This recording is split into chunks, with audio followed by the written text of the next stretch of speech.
parties in the matter of Gorin versus Spears.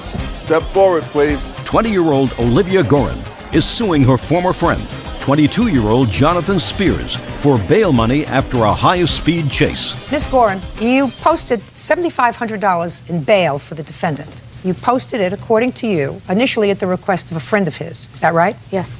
With his later promise to pay you back. Yes. He paid you back $2,500. Yes. He says he never really had an agreement with you to pay you the bail. It was his friend Daniel's fault that he got arrested in the first place. It was his friend Daniel who called you to post the bail. So go ask Daniel for your money. That's your defense. Yes, Your Honor. Okay, and you're sticking to it. Okay, yes, I am. Good. All right. When were you arrested, Mr. Spears? I was arrested, I think it was the 8th month. I'm not so sure. Mr. Spears? Yeah. How many times have you been arrested, sir? Once. I only been arrested once. If you were arrested only one time, Mr. Spears, that date would be burned in my memory forever. Well, no, what's burned in my memory is I got to go to jail in 2 weeks from now. That's what's burned in my memory, that I got to go. On this case? On this case, yes. Then I would remember the date that I got arrested. That's true, too. Yeah. On what date was he arrested? September 8th, 2005. I There it remember goes. because September 8th. I posted $5,000 on my credit card, and I've been paying it off ever since. Well, where's the $7,500 from? $2,500 I put from my savings account. $5,000 I took off on a credit card. What were you arrested for on September 8th, Mr. Spears? It was a high-speed chase. High-speed chase with whom? Police department. The police were drag racing with you? Something like that. No, Mr. Spears, I'm serious. A high-speed chase with police. Yes, it was. No. Sorry. Let's start from the beginning. Okay, we can start from the beginning. Okay. That night's Wednesday night. We was all riding That bikes. night was a Wednesday. On a Wednesday night. It's called bike night, where we all get together as a group and we ride down the freeway. So we was doing wheelies on the freeway at the time. You have to talk slowly because you understand, Mr. Spears, I'm old. Okay. We was doing... You were doing wheelies. Yes. Not willies. Wheelies? Yes. Wheelies. Okay. On the We freeway. were playing on the bike. On the freeway. On the freeway. On the way to bike night. Were you alone on the freeway with your friends? Yes, we was. So there weren't. Oh, no, there was other cars and stuff. I want you to be quiet. I want you to let him dig this grave all by himself. Do you understand? Yes. So that night, Wednesday night. You're doing the wheelies on the freeway. No, it wasn't me. It was, the group that I was. The group are doing the wheelies Yeah, on they the was, we freeway. was, you know. I got it. Okay, so we was going, okay. All of a sudden, a police pulled behind the whole group, and then I take off. Yes. I jumped in front of my friend Daniel, because he didn't have a license or registration at the time, and I did. So the cop pulled me over about 6 or 7 miles after he turned his lights on. So I pull over, I get arrested. I Just call a second. Daniel. What were you arrested for? Evading a police officer. So, Shh. but Shh. I have to write this down. I don't want to forget anything that you're telling me, Mr. Spears. So, evading a police officer. Now, why do you think the police officer was behind you in the beginning? If you had to speculate, did you think the police officer thought you were endangering the public by doing wheelies on the freeway? I wasn't doing it really. You told me everybody was doing the They wheelies was doing on the the wheelies, I was freeway. just behind them. They was doing the wheelies, I was just behind them. I pulled in front just of a Daniel. second. Well, I did not. Shh. But shh. But I pulled in front of Daniel. I misunderstood you, sir. Perhaps you misspoke. You said we were doing wheelies on our way to bike night. My friends were I doing wheelies. assumed I that was when you thinking- said we were doing the wheelies, you were all doing the wheelies. No, not all But of us. you weren't doing the wheelies. I wasn't doing the wheelies. You're not a wheelie doer. No, I'm not a wheelie doer. I don't do wheelies. At least on September 8th, you weren't doing wheelies. On that day, I wasn't doing. Okay. So, But we were- now hey, let's please, shut. Listen, this is my playpen, Mr. Spears. What do you do for a living, sir? I do plumbing. When you're in the bathroom, that's your playpen. The courtroom is my playpen.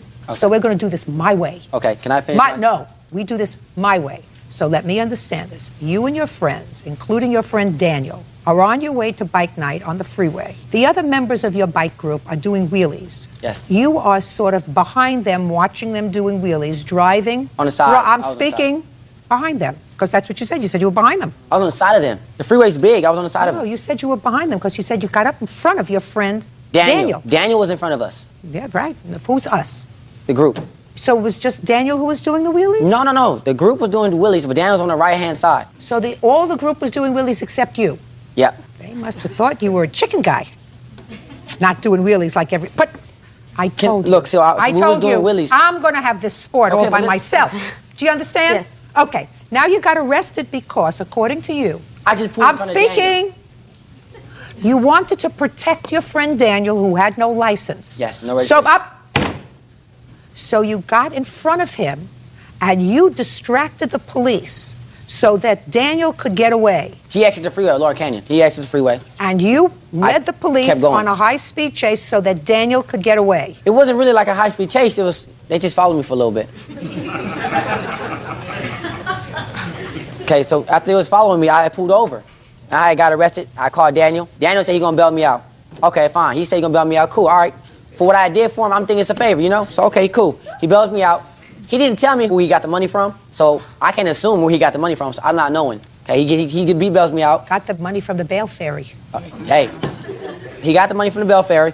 My dad put up the house, so now we're here.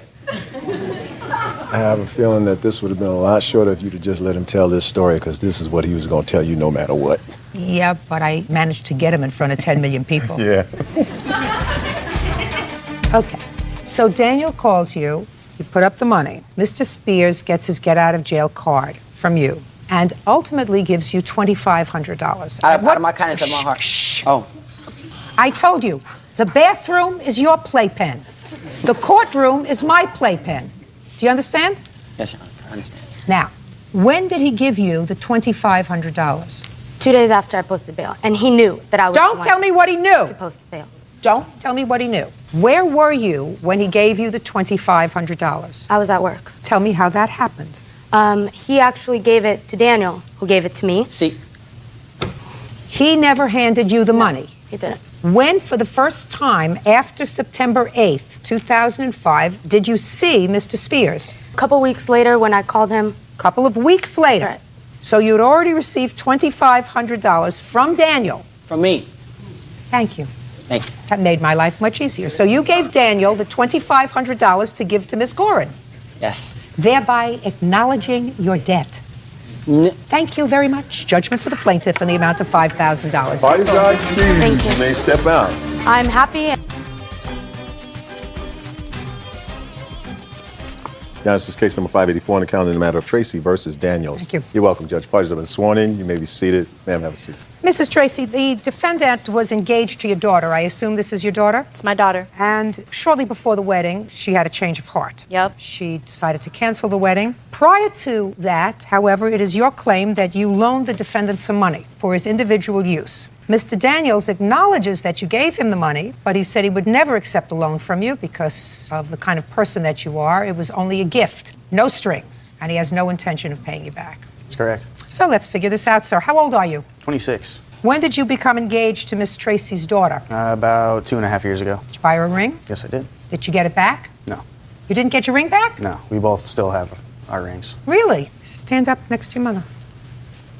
Where is the engagement ring? I have it, and I paid for half of it. Will you allow her to pay for half her ring? Yes, I did. Why? She wanted a ring that was more than I wanted to pay for. Okay, good. Sit down. Okay, now, Mr. Daniels, you acknowledge that Miss Tracy gave you money. I do. When did she give you money? Probably about 3 months before the wedding was to take place. And when was the wedding to take place? August 20th. Where? Breckenridge, it's a vineyard in Oregon. Did the plaintiff have to make arrangements to secure that location? Yes, she did. She gave him a deposit? She did. And did you get flowers, musician, photographer, the usual things that one goes through, and you give them all deposits? Yes, I did. Now, when your daughter canceled this wedding, you lost those deposits? All of it. All of it. It was worth it? Yes. Now, Mr. Daniels, 3 months before August, you were in need of some money. You want to tell me why? What does Not this mean, particularly, sir? Not particularly. What? Not particularly. I'd rather Well, not. you're not particularly that you weren't in need of money, or not particularly that you want to tell me? That I want to tell you. But you're going to tell me because that's why you're here. Okay. All right. I'll tell you. No. Listen. Shh, please. I'll get to you. It's a Okay. very pretty shade of pink. I'll get to you. I want you to tell me why you needed money, Mr. Daniels. I actually was gambling. You have a gambling problem, Yeah, I did. and you owed money to people. Correct. How many people did you owe money to? It's tough to say. Quite a few. In small amounts? Some. What was the total amount you owed? Somewhere around $4 grand. Had you been encouraged to get the money? Yes. Yes. Do you have family? I do. Did you ask your family for money? No. Why not? I didn't ask anybody for money, to be honest with you. So you would say that she was looking into a crystal ball if she gave you money, if nobody told her that you needed money. I'm just saying that I didn't ask to borrow money from I didn't anybody. ask whether you asked to borrow money. You had to have told somebody that the guys were after you for their money. Who did you tell? Jennifer. That would be the ex-fiancé. I would.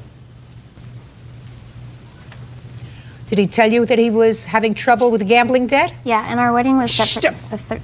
Listen, just answer my question. Yeah, sorry. He tells you he's in difficulty because he owes money. His family, too. He did borrow money from his family. How much did he borrow from his family, Jennifer? He owed his cousin, like, I don't know, 400, and his other cousin, like, 100 or something. And What about his sister, parents? his parents don't have any money. So he told you that he needed this money, and then what? And the only person I could go to was my mom. So did you? Yeah. What did you say to her? I told her that Tyler has a gambling problem again, because I'd helped him out before. You did? How much did you give him Many before? times. Shh, shh, shh, shh, shh. Go ahead. You told him that he was in trouble again. Yeah, and that we needed help. Like, he had back debts that were on my credit. I'd co-signed for a car for him, and he was 2 months behind on that. And my ring payment, I had the good credit. That's why I ended up paying for half of my Could ring. we please get to the $3,700? That was car payments, the ring payments, his Men's Warehouse account that was in my name, and That a we few got of the his other tuxedo bills. for the wedding on. I'm not talking about that. I'm talking about you say that you loaned him $3,700. Yeah, that was a combination of his debts that helped. No. It was my understanding from reading your complaint that the $3,700 was for this gambling problem he had. It was, but he had put it on credit cards, so he had to pay the credit cards. He had put what on credit cards? She had put it on her credit cards. Yeah, they were my credit cards. They were on her credit cards. Oh, that's the previous loan. I'm talking about this $3,700 that was approximately May 20th. Do you know what you're suing him for? Yes, I do. I know exactly what I'm suing from. The problem is he owes her money. I'm not interested in what he owes Well, to her. I think she got a little- No. Listen to me. He told her that he was in trouble with the guys that he owed money to. She came to you and said to you, Mom, he's in trouble again with gambling. That's what she tells me. Is that right, Jennifer? That's right. And then what did your mother say to you? Don't speak. That What- she would be willing to loan him the money. She said that to you? And on a payment plan. Just a second. She said that to you. She said that to both of us. We both went over and met with her and talked to her Where were you when you both went over there and met with her? at her house. Do you remember on what day you both went over there and met with her? I don't. She does. June 2nd. Now, does that refresh your recollection, sir? Somewhat. Well, let's get to the somewhat. Now that your recollection is refreshed. You know you borrowed the money. Hey, Miss Tracy, speak again. You're gone. It was my understanding that it was a gift. I don't care what your understanding was. I asked you if you had the discussion. Now your recollection is refreshed somewhat. So let's get to June 2nd when you and the lovely Jennifer went to speak to her mother. Let's have it. We went over there and spoke to her. She said she would loan me the money. Perfect. Loan. Isn't that... You want to leave? No, Your Honor. Judge Judy continues in a moment. I don't know how much your deposits were that you lost. Whatever it was worth it. It would have been a life of misery. The guy is worthless. And later today, My daughter had called me up while I was in Florida, told me that she had took my truck and that she was selling You it. also said when she came into the house, she took toilet paper from your house. Yes, she did.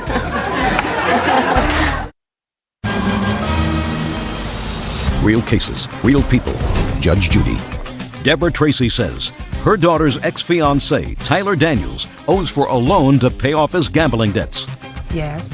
So I think initially it started off to be a loan, but, you know, But I know what. well, I mean, we were getting married. So what? I think somewhere along the line it became more of a gift. At what point down the line? On Broadway? Nassau Street? Where? Where did it become from a loan to a gift? It was just things that were said. It Well, was my give understanding. me a for instance. Bert is dying to know a for instance when $3,700 became a loan and it became a gift. I don't remember any specific good. instances. Listen, I don't know how much your deposits were that you lost at the vineyard, for the photographer, for the champagne toast, but for her dress, for your dress, whatever it was worth it. It would have been a life of misery. The guy is worthless. He's got a gambling problem and he'll never get over it. I don't know what other problems he's got, but do me a favor. Next time you pick him, bring him home to your mother to let her get your mother looks like she's pretty savvy. Let her give him a going over, all right? Jennifer, and don't buy your own engagement ring. Girls don't buy their own engagement rings. That's ridiculous. Judgment for the plaintiff in the amount of $3,700. Goodbye. Thank you, Your Parties are Honor. excused. You may step out.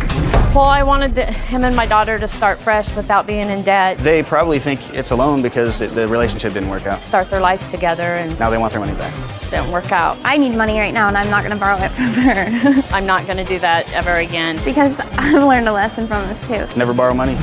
And now the next case.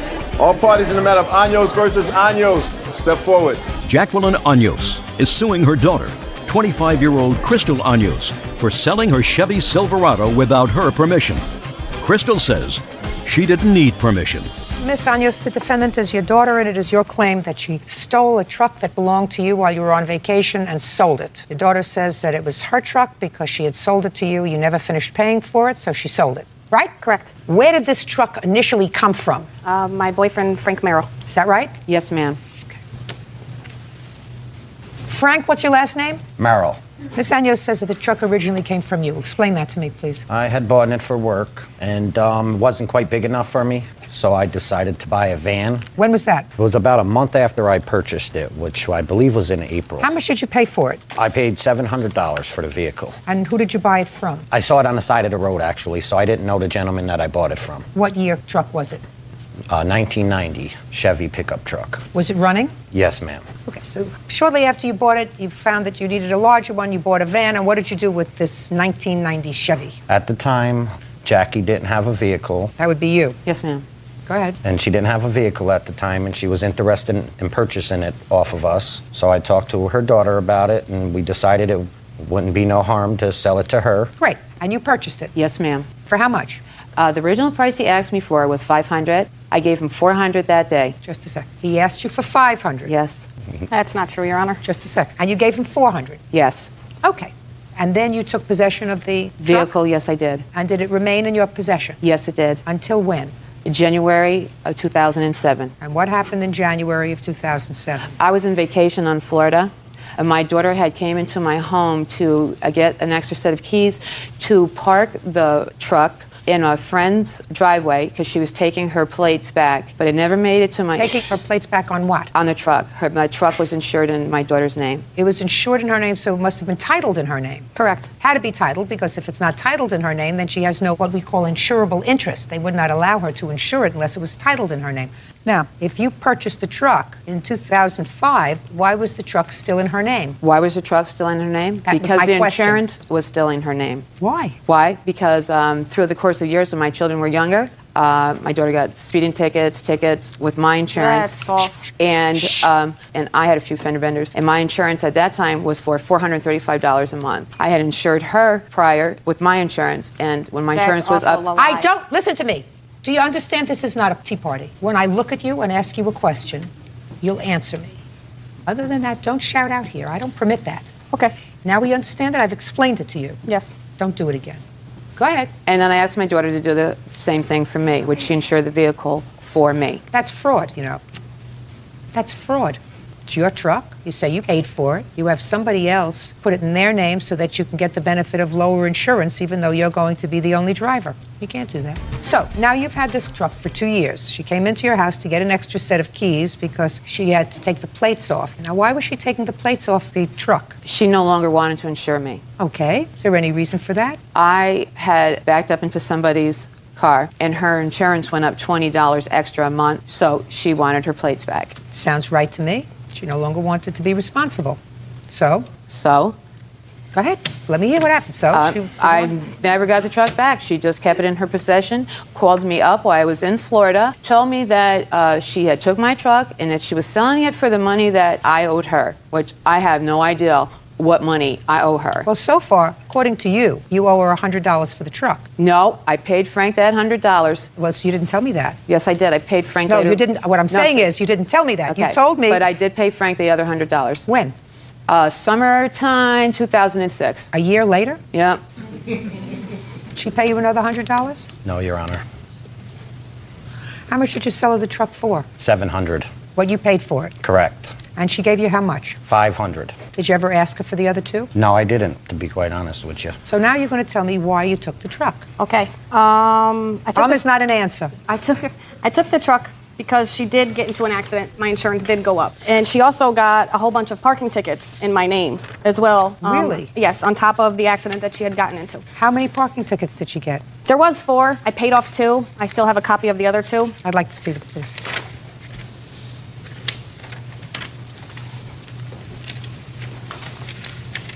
Why didn't you pay your parking tickets? Madam, Yes. why didn't you pay your parking tickets? The parking ticket that she is claiming for. No, there were 4. There's only 2, and here's a recent printout of that. She said she paid 2. 2 were outstanding. They weren't from me. They were on a car that was in your possession.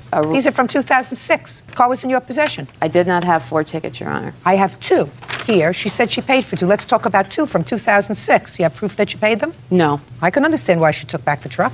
A, you didn't finish paying her for it. They might have let that go. B, you had an accident. You had an accident that forced their insurance to go up. Now, that's different from when a teenager has an accident forcing their parents' insurance to go up, because that's the life cycle. The life cycle is you are very excited to have children, and then they get their driver's license, and you can't wait for them to turn 25. So that you no longer have to keep them under your insurance policy. But then we don't regress and have our children take care of us and fraudulently keep a car in their name because they're their lower insurance because of your lousy driving record. Cycle doesn't go that way. So I can understand why she was annoyed, and I can understand why she was doubly annoyed that there were tickets outstanding in a car that you had, that was in your possession, that she now has to assume responsibility for. And it's a 1990 truck that she says she sold for $350. At least $100 of that was for fines.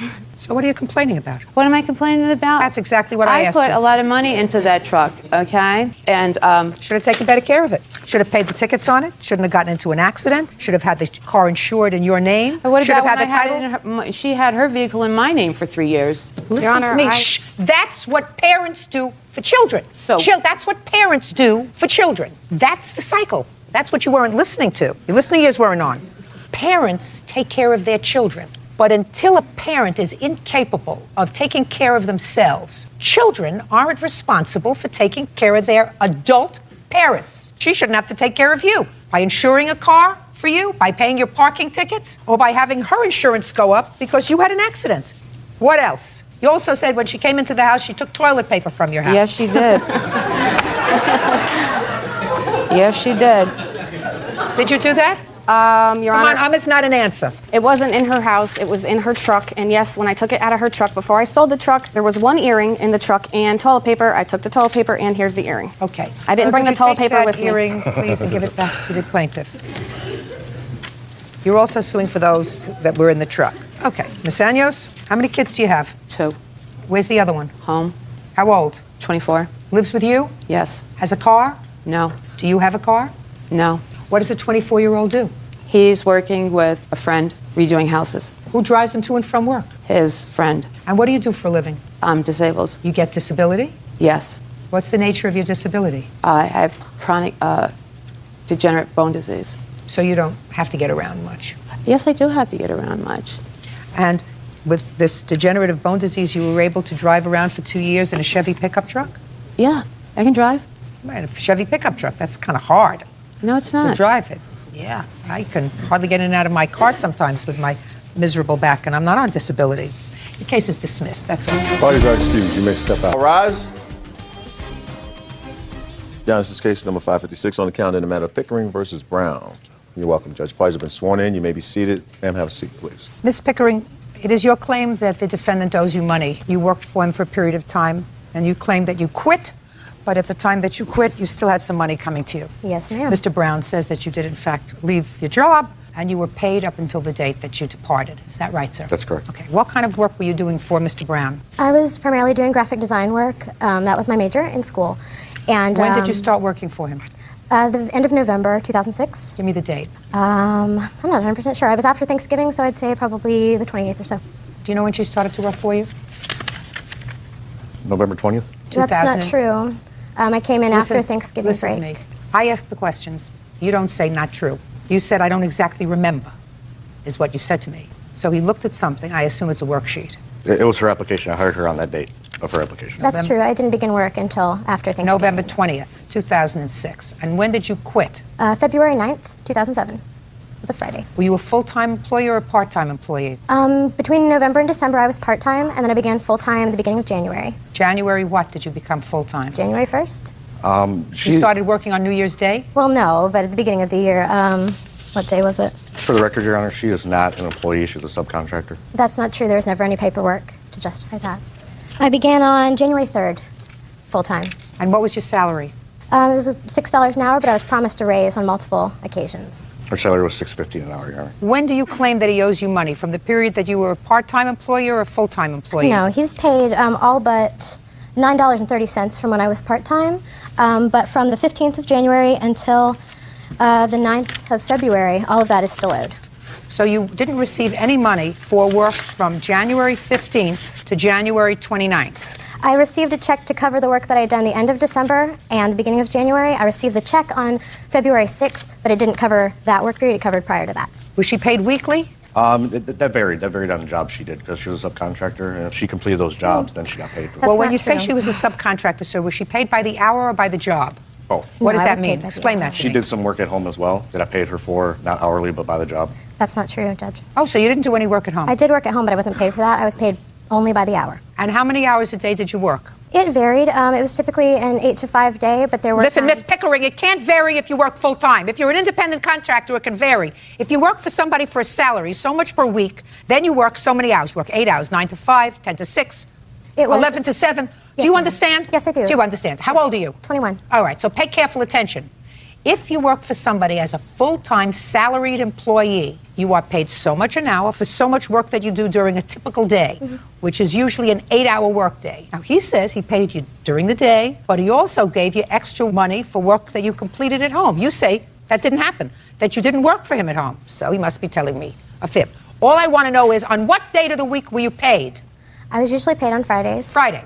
To Sir, clarify, can you tell me, quiet, can you tell me, please, from January 3rd until February 9th, I would just like to see 4 paychecks, please. I don't have the actual paychecks, but I have the check numbers. Fine. Just give me the check numbers, sir, and what they were for. Just tell me. This the check number 2502 for 350. 2502, Correct. which was what date? Which was paid on February 6th. February 6th. That's 2/6. We're going to work backwards? That was for January the 3rd through That's not true. It was for the end. I don't want to hear you. I'm not speaking to you. January the 13th. Why didn't you pay her, sir? Because she was paid at like every 2 weeks, so like I said, per job. No. No. That I don't buy, Mr. Brown. That I don't buy. I didn't pay her weekly. She was not paid weekly. I wasn't paid at all. I got checks here proving that I did pay. Well, then show me, sir. All I have is one check that you tell me you gave her for how much on February 6th? Well, since November, I got check No. number one. No. From January 3rd to February 6th, give me the number of the checks and the amount. You have one One check from 2502. January 3rd to February 6th. She has one check For how much? for $356.70. $356. Correct. I don't buy it, sir. I got the paperwork right. I don't care what you have. I don't buy the fact that you paid somebody for a month's worth of work and the amount that you paid them was $356. But that's what the hours added up because she was calling off work all the time. That's not true. No. Don't buy it. You just told me, sir, that you worked during the day, and she also took work home at night that you paid her for, and you're telling me now that the most you paid her for that 5-week period was $356. Mr. Brown, I don't buy it. May I say something about this check in question, please? Not yet. I just need the dates of the checks, sir, and how much they were for. That's just one check. Show me the rest of the pay that you paid her from January 3rd to February 6th. If the answer is that's the only check, then we're right back to where we were 5 minutes ago. Are you following me? Yes, ma'am. All right. And if you're following me, I'm telling you that I don't believe that in a month, all she earned was $356. That's what I have time cards for, ma'am. She turned in I time don't cards. care what you have time cards for, That's sir. how she got paid, was with time No. cards. Listen to me. Let's do this, and then I'm going to tell you why you're full of baloney. 356 divided by 5 equals $71.20 a week. And you worked 5 days a week? I worked 6 days a week, Monday through Saturday. $11.86 a day, or a little less than $2 an hour. That's what you paid her, Mr. Brown. Mr. Brown, stop playing with your paper. This is what you just told me. It doesn't make sense, Mr. Brown. And if it doesn't make sense, it's not true.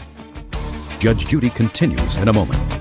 If you didn't like the fact that you didn't get a raise, you should have quit. There's no other jobs in that small community, especially then you in have my a choice. field. Then you stay or you quit. That's what I did. I stayed. Well, that's fine. That's what you do. And later today, She thinks you're a pig for coming after her for this money now. And the truth of the matter is she was desperate and her own mother wouldn't give her a quarter. real cases, real people. Judge Judy. Sierra Pickering claims former employer Mike Brown owes for unpaid wages as a graphic artist. Now, how much does he owe you, Miss Pickering? He owes me $1,000. Well, show me. That's a pretty even number. Well, okay. I have all of my hours here. I have my timesheets as well. And he owes me $987.30 at $6 an hour. Now, if he had paid me $6.15 as he claims, or given me a raise as he also promised me. Well, you didn't get a raise. If you didn't like the fact that you didn't get a raise, you should have quit. So he owes you $987.30. I couldn't quit, ma'am. There's no other jobs in that small community. It was very difficult to find employment, especially in my field. Then you have a choice. Then you stay or you quit. That's what I did. I stayed. Well, that's fine. That's what you do. You owe her $987.30. Judgment for the plaintiff. That's all. Thank you. Excuse me, step out. I had a problem with my boss's temper. He would fly off the handle on multiple occasions. She refused to leave the store. She was threatening, yelling, screaming. I walked in on him watching pornography at work, which I felt very uncomfortable about. There was absolutely no pornography in the office. He referred to me as, oh, don't worry about it, she's a freak, which I felt was very inappropriate, and I was very uncomfortable with that. Obviously something was going on that she dreamed up. I don't know. You need to trust your first instinct with people. You know, if someone comes across as sort of shady, maybe they are. And now the next case. All parties in the matter of Learmont versus Johnson. Step forward, please. Lori Learmont is suing her former friend, 25-year-old Amber Johnson, for a loan to pay her rent. Miss Johnson, this was your neighbor. Yes. How long was she your neighbor? 7 years. And according to what I read, there came a time when you had some financial problems and you went to your neighbor and asked for money. Yes. What kind of money did you ask her for? I needed money for my rent. I was behind on my rent, so I asked her for $700 for a loan. Was she a really good friend of yours? At the time, she was, yes. You had no family that you could ask money for? Not at the time. They didn't have the money to loan me. Who did you ask? I asked my mother. And your mother had no money to give you? No. So you went to your neighbor? Yes. And your friend, and you said, I have no money for rent. Did you have children? Yes. How many? 1. Could you please loan me some money? Yes. And what did she say? She said yes, she would loan me the money, and I would work off the money. Just a second. She said yes, she would loan you the money? Yes. And she gave you the money? Yes. And you paid your rent? Yes. And now she has to sue you for the money? I feel I worked. Just a second. Now she has to sue you for the money. It is your defense that you worked it off. Yes. Doing what? I did housework, I balanced her checkbooks, I did a lot of small jobs for her. Well, did you keep a record of how much work you did? No, I didn't. Did you have a discussion with her of how much you would be paid an hour? She said it would be $9 an hour. Is that right? It ended up that way, but I started off at 7. So how many hours did you work? Probably once a week, 8 hours a day. It depended on my work schedule because I was... Well, how am I supposed to figure that out unless you kept track? I didn't keep track. I don't know. Did you? Yes. How many hours did she work? It's hard to explain how many hours. I have it detailed on here. Can I because see it, please? On there, I had to give her $20 to get to my place because she had no money for gas, so that was kind of added in That there. never happened. It did. I live right around the corner. You didn't have any money for Don't gas? speak to each other. Now, where did you get this from, these hours that she worked? She wrote it down, or I wrote it down on a piece of paper, and then it was a real mess, so I detailed it. Do you have any of those papers that you wrote it down? I'm sorry, I do have it, but it's just not right beside me. I thought you'd like a nice, neat typed. Well, no, I'd preferred it. Yeah. I would have preferred to have I seen know. exactly what it was that was written I was down. thinking that while you said that. Okay. So since she kept no records, and you did, gave her credit for $150, that means you still owed her $550. There was also a time that I went down to pick up her car from the shop. She had me go down and drive it back up the hill, and she said that she would take $50 off the bill for that. Just a minute. Yes, we have that here, November 22nd. Okay. It's right here. So you still owe her $550. I don't believe I do. I worked more hours than she said. Oh, all you had to do was keep track? I didn't think it would go this far. Well, it did go this far. I've often said, when you lend people money, friends, it's the quickest way to end a friendship. I know. If somebody comes to you and says, I need $700 to pay my rent, if you can afford to give them $700 to pay their rent and never expect to see it again, give them the money and then say to them, don't ever ask me for money again. I'm giving you this money. You don't have to pay me back. But do not ever ask me for money again. Is that fair? Because once you are a loaner of money, the friendship is over because she thinks you're a pig for coming after her for this money now that you probably really don't need desperately. you know, like she needed the money desperately when she came to you. And she said, why is she being so petty and coming after me for this money, right? Why is she being so petty? When the truth of the matter is she was desperate and her own mother wouldn't give her a quarter. A stranger did. So you owe her $550. Now, you have a cross complaint for harassment. You want to get there fast? Yes, she was calling my work, harassing me at work. She probably called about 10 times a week at work. She would call me at 3 in the morning asking for the money. Her guy that she's living with showed up at my house, egged my door, threatened to kill me. There was so much harassment, I quit returning her calls. Why don't you just pay her the money? I didn't have the money and I didn't have the time well, to that's work the off. answer. You didn't have the money. When for the first time did she ask you for the money? The next day. The day after the loan, she called me and said I would like my money. And I said, well, I'm supposed to work it off. She said, no, I need my money now. I have people that are hounding me for money. I need my money now. The day after she called me. No wonder her mother didn't give her any money. There's a reason her mother didn't give her any money. When you have a responsibility, you're supposed to take care of it. You owe her $550. Your counterclaim for harassment is dismissed. If you paid her the money, she wouldn't have called you. That's all. Step out. Excuse you, step out. Totally taken advantage of, totally conned me, and everything she said in there was a lie. She harassed me. She was calling me constantly. I was scared. Totally not true. It's all made up. It's like she's Academy Award-winning actress and makes up these stories. Pick up her car, clean her floor, scrub her bathroom. I mean, she was eccentric about everything. She wanted everything perfect. I felt really sad, you know. She was going to get, she said, be on the streets, kicked out. I am thankful, but the harassment afterwards was not worth it. It's like what Judge Judy says, you know, if you have the money to give it away, but don't expect it back, and then you won't lose anyone's friendship. We're still neighbors, but we'll never be friends. And now the next case. All parties in the matter of Saldana versus Martinez. Step forward. 20-year-old Sergio Saldana is suing his ex-girlfriend, Yesenia Martinez, for the return of a promise ring and for damage to his car. How old are you, Miss Martinez? I'm 19. Mr. Saldana, you say that this lady used to be your girlfriend. You gave her what you called a promise ring. And you broke up, you want the promise ring back. And you also say she was in your car, and when she was driving, she scratched your bumper. You wanted to fix the bumper. That's correct. I'm going to deal with this very quickly so that you can go on with your life and do other things. When did you buy her the promise ring? I bought her the promise ring, I believe, June 13th. And when did you give it to her? I gave it to her on the day of her birthday. Say goodbye to the promise ring, Mr. Saldana. Your Honor, but the promise ring, it was a Mr. symbol Saldana, of our love. I know what a promise ring is, sir. It's given when you say, I promise that I'm going to love you, and you promise you're going to love me, and we're only going to go out with one another, we're going to be together. Just so happens this promise ring was given to her on her birthday. Listen to me. She doesn't love you anymore. She doesn't want to be with you anymore. Kiss it goodbye. Now, let's get to your bumper. All right, my bumper, sometime in April of 2006. Just a second. Was this April 2006 before you gave her the promise ring? Yes, that is correct. After she scratched your bumper, you gave her a promise ring that said what? Under the condition that she would pay it back. No. Pay me back for the damage. Listen the to damage. me. Mr. Saldana, listen to me very carefully, sir. The promise ring you were going to tell me a moment ago said what? It was a symbol of a relationship, and we're relatively young, and we planned a future together, and so we didn't want to be engaged for a period of 5 to 6 years or however long it would take. So the promise ring was a stepping stone in order to get to the engagement ring, because we did see a future together. And you gave her that ring for her birthday 2 months after she scratched your bumper. And what did he say to you when you scratched his bumper? I said, you know, I offered to pay. I said, yeah, you know. Speak up. I can't hear you, and I don't want to strain. This is not my last case today. I offered to pay for the bumper, but he said, you know what, don't worry about it. We could probably buff this out. Your Honor, that's not true. I did not say that. What did you say, sir? No, look at me. I was in Fairfield at the time. We had lived in Sacramento together, and she had borrowed my car to go to work without me even knowing. And I guess, I don't know, women, they really don't know how to drive too well. She hit the wall of a parking garage, cracking the bumper. That's right. So she said to you, I'll pay you for the bumper, and you said to her, according to her, don't worry, we can probably have it buffed out. Now, you say that's not true. So you tell me what you said to her, Mr. Saldana. I said, you need to pay for the bumper. You took the car without even asking. And she said, all right, I'll pay for it. But that never happened. And after we broke up, I called her and asked her about it. And she said, well, we're no longer together, so I don't need to pay for that. Miss Martinez says you have to move on. I agree with her. Let me see the bumper damage that you claim she did, just for my own curiosity.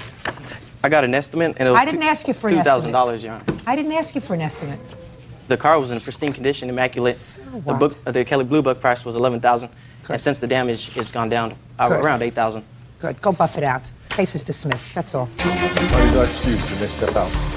Yes, case number 570 in the matter of delay versus Peterson. Thank you. You're welcome, Judge. Parties have been sworn in. You may be seated. Ladies, have a seat, please. Ms. DeLay, you and the defendant were friends throughout high school, and no quicker way to destroy a friendship very often than to become roommates in college. Two of you decided to share an apartment together. You signed a lease to a 2-bedroom apartment. It didn't work out, and you both moved out. Correct.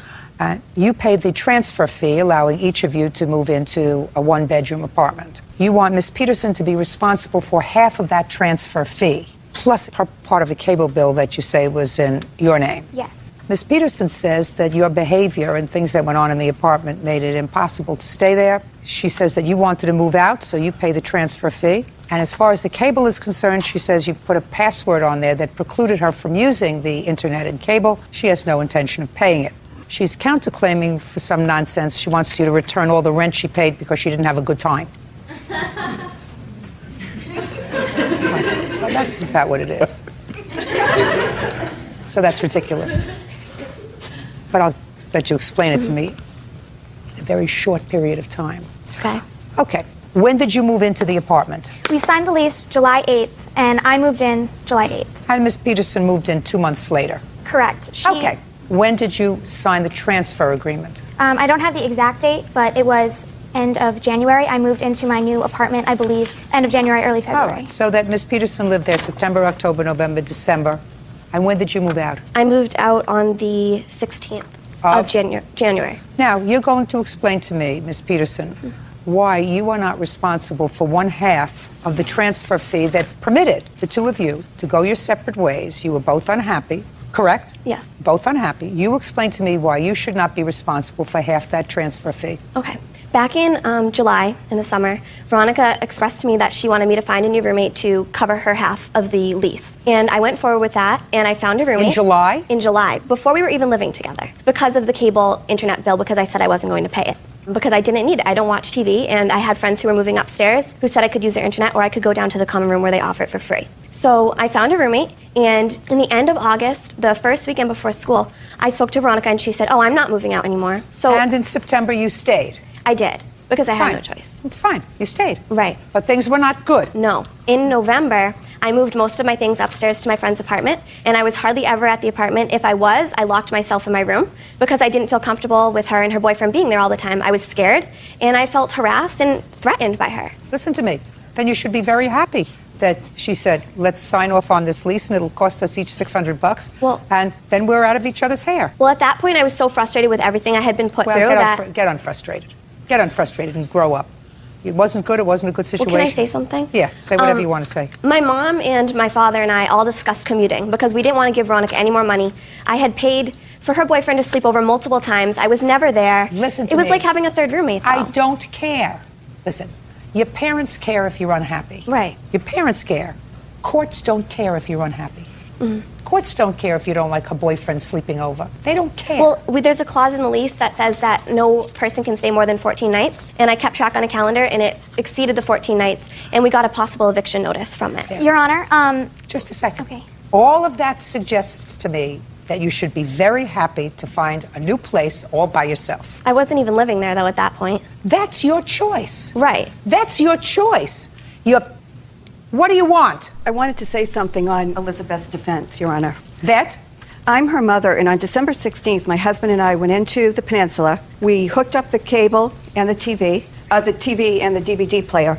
And because Veronica would no longer just let a me use second. hers. Right. Elizabeth wasn't able to use it. We went downstairs and we met with the Peninsula management, and we wanted Veronica to sign off the lease. That's what we needed, so we wouldn't be responsible for the apartment any longer. And what we were going to do was have Elizabeth commute. So there was no reason for us to pay a transfer fee. But Veronica is the one that wanted to move out. She wanted her own apartment. And yes, we did want that too. Your daughter wasn't staying there.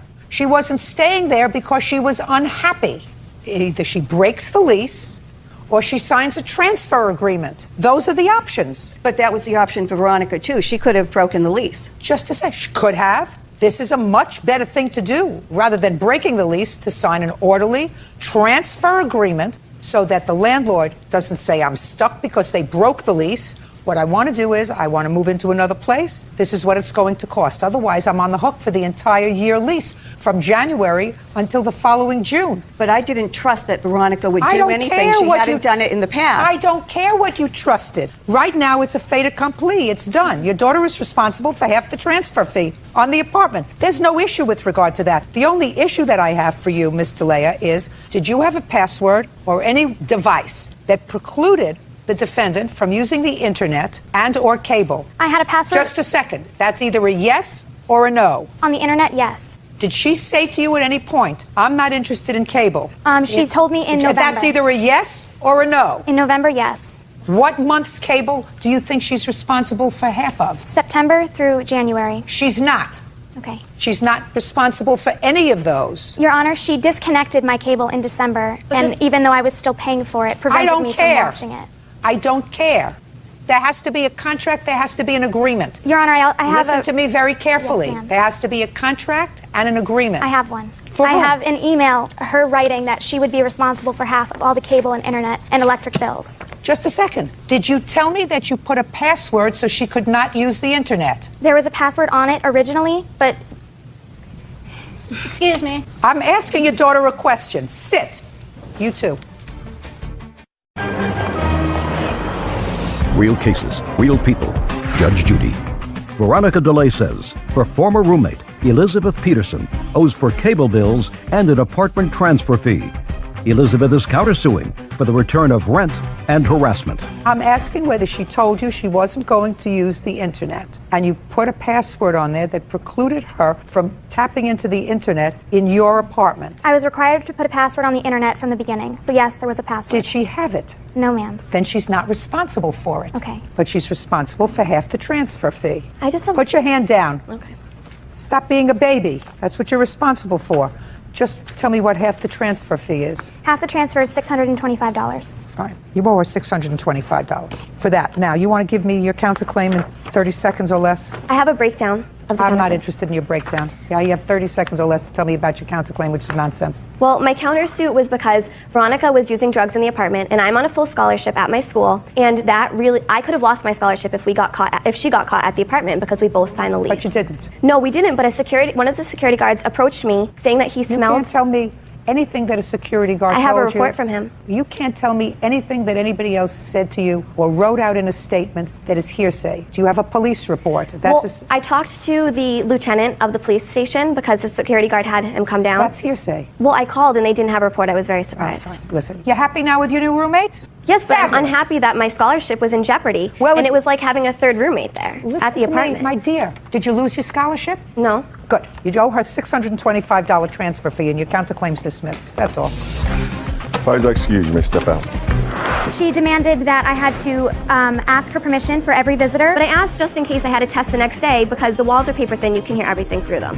We had to divide the cabinets in the kitchen. I asked for one cabinet to put all my snacks in because I eat all organic. I don't know. She just went crazy, pretty much. She just doesn't care, so I'm going to live with people who aren't as selfish. And now the next case. All parties in the matter of Polk versus Eskine. Step forward, please. Victor Polk is suing the mother of his son's friend, Renata Eskine, for the cost to fix his car. Victor says Renata's son, 17-year-old Kerry Thomas, damaged the vehicle when he tried to jump over it. Who jumped over the car? Raise your hand. I did. Stand over there. Mr. Polk, it is your claim that the defendant damaged your car. Yes, ma'am. He was playing a game with your son. I assume your son is sitting over there? Yes, ma'am. That's Valentina. And the game was to jump over your car. Yeah. Mrs. Eskine's son jumped over your car, landed on your car, dented your car. You want him to pay for your car. Yes, ma'am. Now, Mrs. Eskine has some ridiculous defense. She says that your son goaded her son into jumping over the car. That's correct. That's wrong. Nobody goads somebody into doing something that's wrong and doesn't take responsibility. He took responsibility. Then he has to take responsibility for paying for the damage that he caused to the car. Reasonable? Reasonable. Great. So the only question is how much, right? No, ma'am. Why? Because he didn't jump it alone, and he wasn't involved in it alone. They did it together. Both parents are both. Just a second, Miss Eskine. Are you telling me that this young man jumped on and damaged the car? Yes. Okay. You. Talk to me. Tell him. You talk to me. Well, we were outside one October night. Me, Listen, him. I don't care if it was an October night, whether it was starry or not. All I want to know is you and idiot over here were playing a game of jumping over a car. Which idiot fell on the car? I slid into the car. Not him. No, ma'am. Then your mother is wrong. Put your hand down. Miss Eskind, I'm telling you what the law is. That's why you're here. Not what you feel in your gut as a mother. What the law is. He was lucky. He didn't cause damage to the car. He wasn't lucky. He did cause damage to the car. The mother caused damage also. No, my dear. Not according to your son. You don't have your listening ears on. Not according to your son. According to your son, the only one that went into the car, slid into the car, was him. That's what he told me. So your thinking process, while understandable that the boys are playing and they should both be responsible, is not what the law is. The law does not prescribe that he has to pay for damage that he did, because he can say, no, I'm not doing it. You want to do it to your father's car? That's fine. No, I'm not doing it. And if he didn't do it, then there wouldn't be damage to the car. Is that right, Mr. Eskind? Yes, ma'am. Okay. The only question I have for you... Yes, I'm not finished, Your Honor. You're finished. The only question I have for you, sir, is, I looked very carefully at your complaint. You said that initially wasn't such a big deal, but then you realized that you had just had the car in a custom paint job. Yes, ma'am. Because it's a designer car. What kind of car is it? Vintage 1991 Ford Mustang 5.0, convertible. Okay. This incident happened on what date? We don't have a date. What date? October the 10th. I want to see the bill for painting the car prior to October 10th. My initial paint job? My painter? Don't give me a big story. I don't have Mr. Polk. I don't have the receipt for That's it. my problem. The painter that painted my car, his name's Carlos. He's in America on a work visa from Mexico. I went back to Carlos to see if he could get me a receipt. Our business was cash-based, so therefore he did not... Show me a withdrawal from your bank for $2,300. I don't have a withdrawal I don't receipt. believe you, sir. Then I don't believe that you spent $2,300 to paint your car. That's my problem. Got what I mean? I want to see a picture of the damage to the car. Sure. These are before and after pictures. If you take a look at the paint job on that car, you'll see that it's an immaculate paint job. It may be an immaculate paint job, sir. You should have gotten me a receipt. Why is it in the front yard? Just a second. I'm not speaking to you. I was showing it off. Put your hand down. I'm proud of you. my car. Why is it in the front yard? Well, this whole fender has to be painted. There's no question about that. And it has to be fixed. There's a dent in it. Now I'll see your estimates to fix it.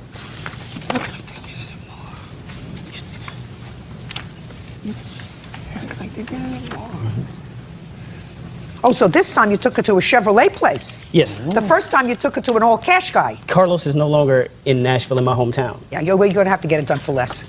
What do you want? Your Honor, he's been working on this car for 5 years. He redid the inside I've gotten of more it. than $10,000. Let me ask you this invested in question, sir. Did you discuss with your child the game he was playing over your car? Oh, yes, I did. I want you to tell me about the discussion that you were having with the idiot about jumping over the car. I told him that it was a ridiculous thing to do. And what did he say to you? He said he wasn't thinking. And that's the only explanation. Would you like to get up and tell her? Yes, ma'am. Can I get up there and talk to you quick? Be my pleasure. Well, first place, I didn't jump over the car at all. Like, I'm sorry. But the whole thing started, like, when we were playing basketball. If you say anything, a sentence with the word like in it, I'm sorry. you can sit down. Okay. This is what happened. We started playing basketball, and I bet him. I was like, I bet you I can jump over my dad's car. Sit down. I don't want to hear anymore. You're an idiot. Ma'am, can I finish real quick? Sit down. Just sit down. Mrs. Eskind has to pay for your car, sir, but she's not going to pay any more for the car than I think it's worth, because I don't think that you have to have the whole car repainted. You do not understand how much time and effort and money I've sunk into this car. Your son should have been more careful with it. I cannot. Listen to me. Your son should have been more careful with it. I understand that. Good. Shouldn't have been playing basketball around it. You think it would have gotten dented if a basketball hit it? That's why I don't let them play basketball near my car. It was right in the yard by the street. Did I ask you anything? You're responsible because he's responsible. He's bigger than you are. I never said I wasn't. Good. Okay, now what's the piece of paper you want to show me? This is the very first estimate he brought to me. That I'll see. On the night of the That I'll election, of the president election. I told him I did not mind working with him on half of those damages. So is what you're telling me that the first estimate is just Price's Collision Center was $614.42. Correct. This is what he gave you first. Yes. Can you explain the disparity to me, sir, between $614.42 and the $2,300 you want now? That is just for replacement of the fender. It is not for matching of the paint or anything like that. That's not true. It says she told me on our That's initial. not true. But that's not. Hey, that's not true. It says paint, labor, 3.4 hours at $38 an hour, $129. Body labor, 3 hours, $114. Parts, $219. It has everything here. It all adds up to $614.42. The car could not be painted on just I the don't know fender. that, sir, at all. That's I your never first received testimony. that. Judgment for the plaintiff in the amount of $614.42. That's all. Parties are excused. You may step. Yeah, this is case number 220 on the calendar in the matter of Jones versus Moses. Parties have been sworn in. You may be seated. Ma'am, have a seat. Ms. Jones, you and Mr. Moses were in a relationship for a brief period of time, and according to your complaint, you made 2 loans to him. That's correct. One involved some criminal restitution, and the other was a loan for an attorney so that he could start divorce proceedings. I assume that this is your wife, Yes, ma'am. and you are currently reconciled with your wife. And according to you, Ms. Jones did not make loans to you. These were acts of generosity on her part, and there was no expectation that she was going to be repaid. Is that right, Mr. Moses? Yes, ma'am. Okay. When did you leave your wife? I left my wife November 22nd, 2005. 04. 04. But I would watch myself on the 22nd of November. And when did you meet Miss Jones? Met Miss Jones January the 2nd. January 3rd. Where? I actually met her off the chat line. So you started to communicate with each other on the internet? Yes, ma'am. That is not true. Where did you meet? My car was broke down when I was coming out of the tanning bed at a strip mall, and he was coming out of a little place called Deals. And I asked him would he give me a boost. He said, yes, I don't have jumper cables. I said, I do. And he asked me, was I married? I said, no. Are you married? He said, no. And it kind of So took that's off. how you met? That's how we met. And then you started to communicate on the internet? No, we started communicating on the telephone. Is that right? Telephone come from the chat line, yes. And we actually met. That was our meeting place at Deal's parking lot. Did you first meet her at Deal's parking lot, Mr. Moses, when she asked you for a jumper? I met her there, but I've talked to her on the chat line. Before? Before. Really? Yes, ma'am. And when did you start speaking to her on the chat line? Probably December 30th. That is not true. So you're telling me 3 days later you met her at Deal's? That's when she wanted to meet. Right, so it's interesting. Okay. Now, when was the first time, Miss Jones, you gave him money? It was February the 23rd. I got a phone call in the middle of the night from he and his daughter on a two-way call stating he'd been arrested falsely for beating his wife up and wanted to know could I come and bond him out. Now, you had been dating between the 3rd of January and February 23rd? Yes. How much did he need to bail him out? Initially, it was $10,000, so I needed $1,000. So I went to the bank and drew the money out.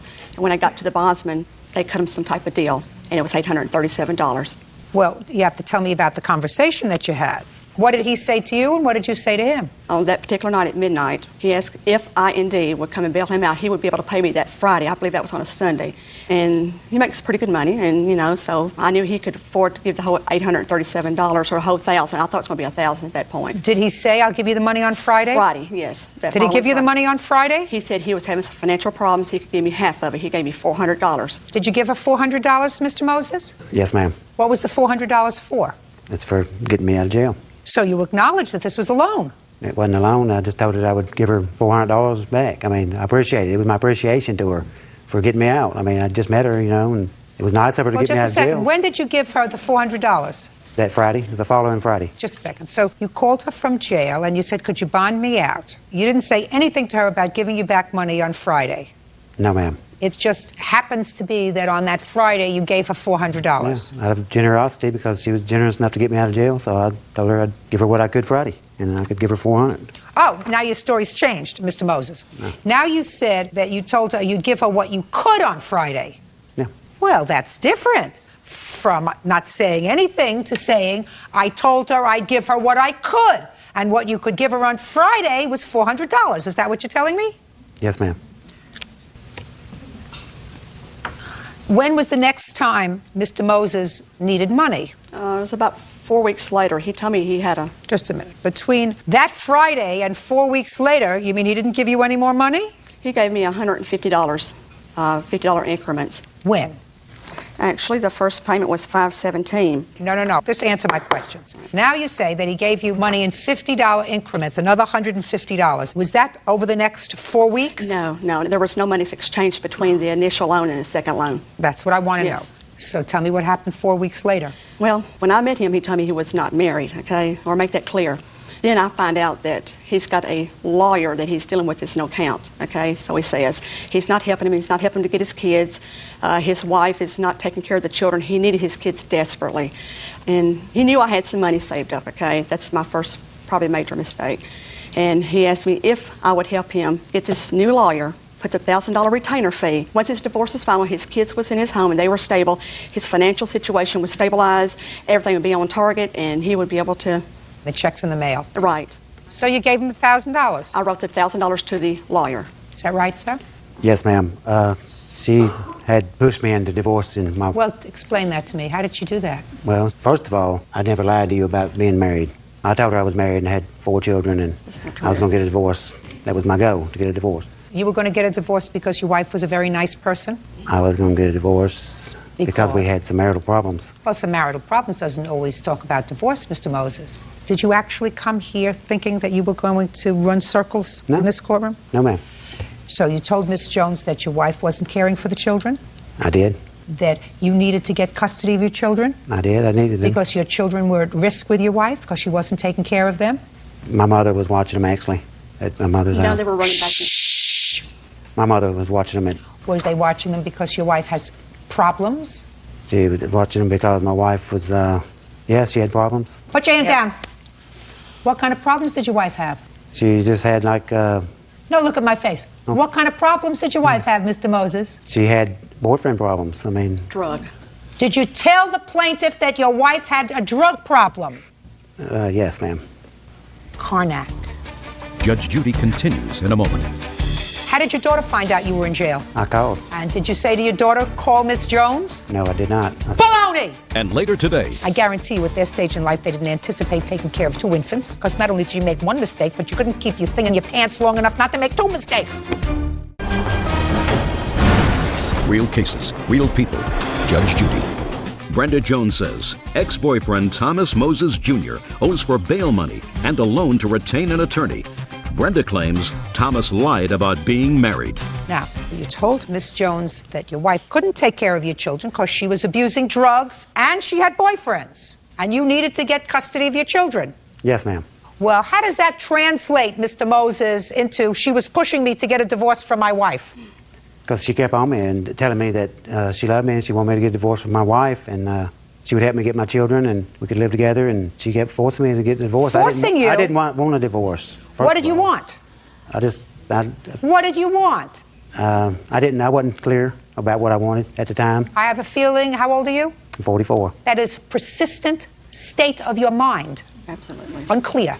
Okay. Now, you went back to your wife when, sir? Went back to my wife on, I don't know. Give me a month. July the 22nd, just when I got a phone call from the wife. 7/22. Now, when you went back to your wife, sir, did your wife enter a drug rehabilitation program? No, ma'am. Then she's still using drugs. No, ma'am. Well, if one of the reasons you were having marital difficulties, sir, is because your wife was a drug abuser, and if she didn't enter a program, then she's still using drugs, unless you were lying to the plaintiff when you told her that your wife was a drug abuser. So which one is it? Were you lying to the plaintiff, or was your wife still abusing drugs? She is not abusing drugs now. She's changed, or for whatever reason, I guess. Miraculously. What kind of drugs was she abusing, sir? Just marijuana and stuff.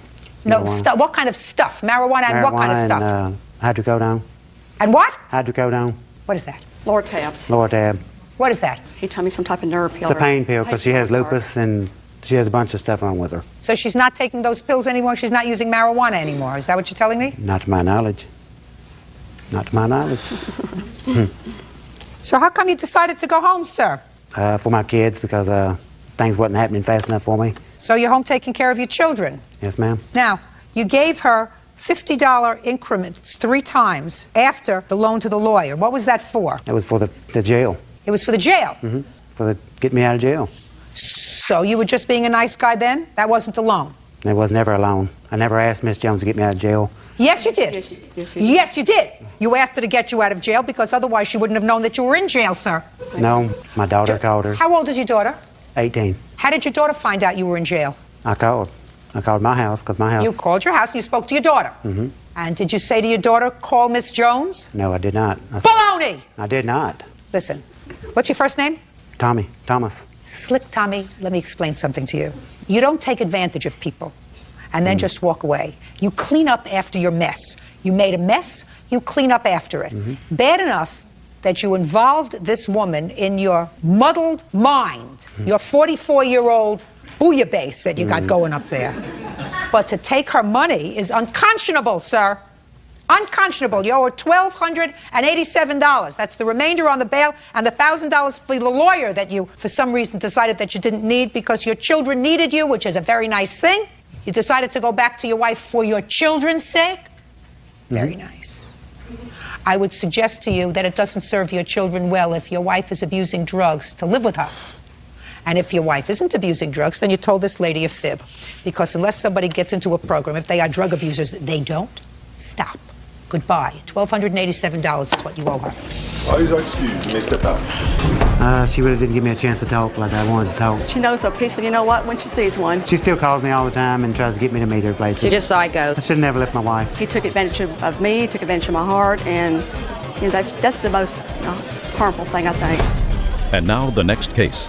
All parties in the matter of Thompson versus Frost. Step forward, please. Tracy and Steve Thompson are suing Tracy's son, 22-year-old Terry Frost, for a loan to buy a motorcycle, bail money, and impound fees. Mr. and Mrs. Thompson, this young man is your son? Correct, my son. Your stepson? Yes, ma'am. I gather you feel he's been a little bit irresponsible.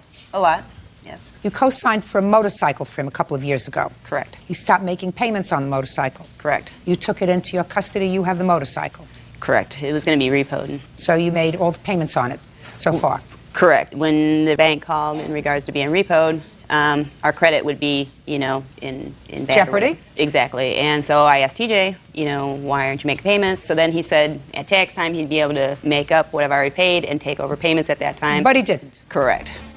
Oh, so now you took the motorcycle back over a year ago. 04, correct. It's been sitting in my backyard. Okay. Who has the title to it? I actually got the title. I got it last month, and it's actually in his name. Great. I have pictures of the bike, too, if you'd like to see it. I assume you've kept it in good condition? No, he actually didn't. He laid it down, and then it's like all dismantled, and apparently he blew out second gear. I don't know what all damage is to it, but... Okay. Have him sign this over to them, please. Your Honor, I really don't want the bike. Then you shouldn't have signed for him. You shouldn't have taken it back over a year ago. When you took it back over a year ago, madam, what you should have done is gotten it, sued him, and come to court immediately. Now what you have to do is you have to sell it, and if there is any shortfall between that and what you owe on the bike, you may be able to sue him again. But right now, you have to take the bike and you have to sell it. Now let's talk about the bail. You bailed him out again over a year ago. Yes. Tell me how that came about. He called one night. He had gotten a DUI, and I went down the next morning and bailed him out of jail. When was that? Late of 03. In 2003? Yes. So 2 years ago. Yes. When did you co-sign for this bike? In 2002. And what was he driving in when he had a DUI? Another car of his. Did you call them? Yes. Did you tell them you were going to pay him back for the bail? I just asked him to bail me out of jail. And they did? Yeah. Were you working? No. How'd you expect them to pay you back? Whenever he got a job. There are loans, and then there are what we call great expectations. I would assume that when he called you and said, I'm in jail, come and get me out, you said, I'll be right down. Right? Not quite, but What did you say to him? I reluctantly went down. Right. Because you love her. No, actually, I was not going to bail him out because that was Oh, his that would have been second very time out. smart. I wouldn't have bailed him out. Well, and then he Maybe- felt sorry for him. And this then was in he bailed him out. 2003. How old are your children? 2 and 8 months. Oh, at least he might not have had one. He makes a lot of bad choices. Correct. Isn't that right, sir? I guess, yeah. What do you mean you guess? How old are you? 22. You're 22 and you have 2 children. Yep. And how old is the mother of these children? 21. And where does she live? With her mom. And where do you live? With my aunt. That sounds like a wonderful family. Now, you hesitated for a moment, Mr. Frost, when I said you've made some bad choices. Let me explain to you what you've done. In your short period of time, you've probably screwed up their credit. Are they rich people? No. Well, you stuck them with a motorcycle loan, right? Right. You stuck them with your bail, right? You stuck perfect strangers with taking care of 2 babies. That's your girlfriend's parents that she's living with, right? Because I guarantee you at their stage in life, they didn't anticipate taking care of 2 infants. Because not only did you make 1 mistake, but you couldn't keep your thing in your pants long enough not to make 2 mistakes. And you say to me, you have a question as to whether or not you made mistakes? Yeah. You have a question? No. So you could have avoided the whole thing by saying, you know, I was a dumb kid. Okay. Dumb kids make dumb kid mistakes. They don't make babies. Right. Not 2. Who do you work for now? That's not a question that requires a lot of thought. You have 2 babies. For Thompson Tile Maintenance. You work full-time or part-time? Part-time, and I go to school full-time. Where do you go to school full-time? Davenport University. What kind of school? I'm going for medical. You want to be a doctor? Not a doctor. A nurse. Thank God. Do you see your grandchildren? I do now. There was a period that with this loan, I didn't see him for about 7 months or something like that. And then he had his second baby, and I ended up going to the hospital and seeing the baby. And, you know, he has since told me, you know, him and his fiance are paying off her parents some money. And I think he owes me this money for this bike because I don't want this bike. I want him to pay me for this bike because I didn't want the bike. I think that morally he should do that. Yes. I just told you the legal result of what's going to happen here today. Right. If your son chooses to take the moral high road, that's up to him. You paying the maternal grandparents of your children some money? I'm not. My fiance is. For what? I don't know, whatever they loaned her. What do you spend your money on? He Baby gives it to stuff. her. Well, that's good. Right. No, I agree. That's She's good. a That's blessing. fine. She's a blessing. That's fine. Somebody's got to support these babies. She's a blessing. She keeps things straight. So you give her money? Yeah. How much? My whole check. And what do you give to your aunt? Nothing. Mr. and Mrs. Thompson, put a lock on your checkbook. Right. Yes, Jen ma'am. did. Good. Goodbye. Parties are excused. You may step out. Parties have been sworn in, Judge. You may be seated. Ma'am, have a seat, please. Ms. Boone, you claim that Mr. Hibbert owes you for a series of loans that you made to him in order to help him relocate to another city. In addition, he stored his car or truck or SUV in your home, and you want him to pay storage fees for that. Okay.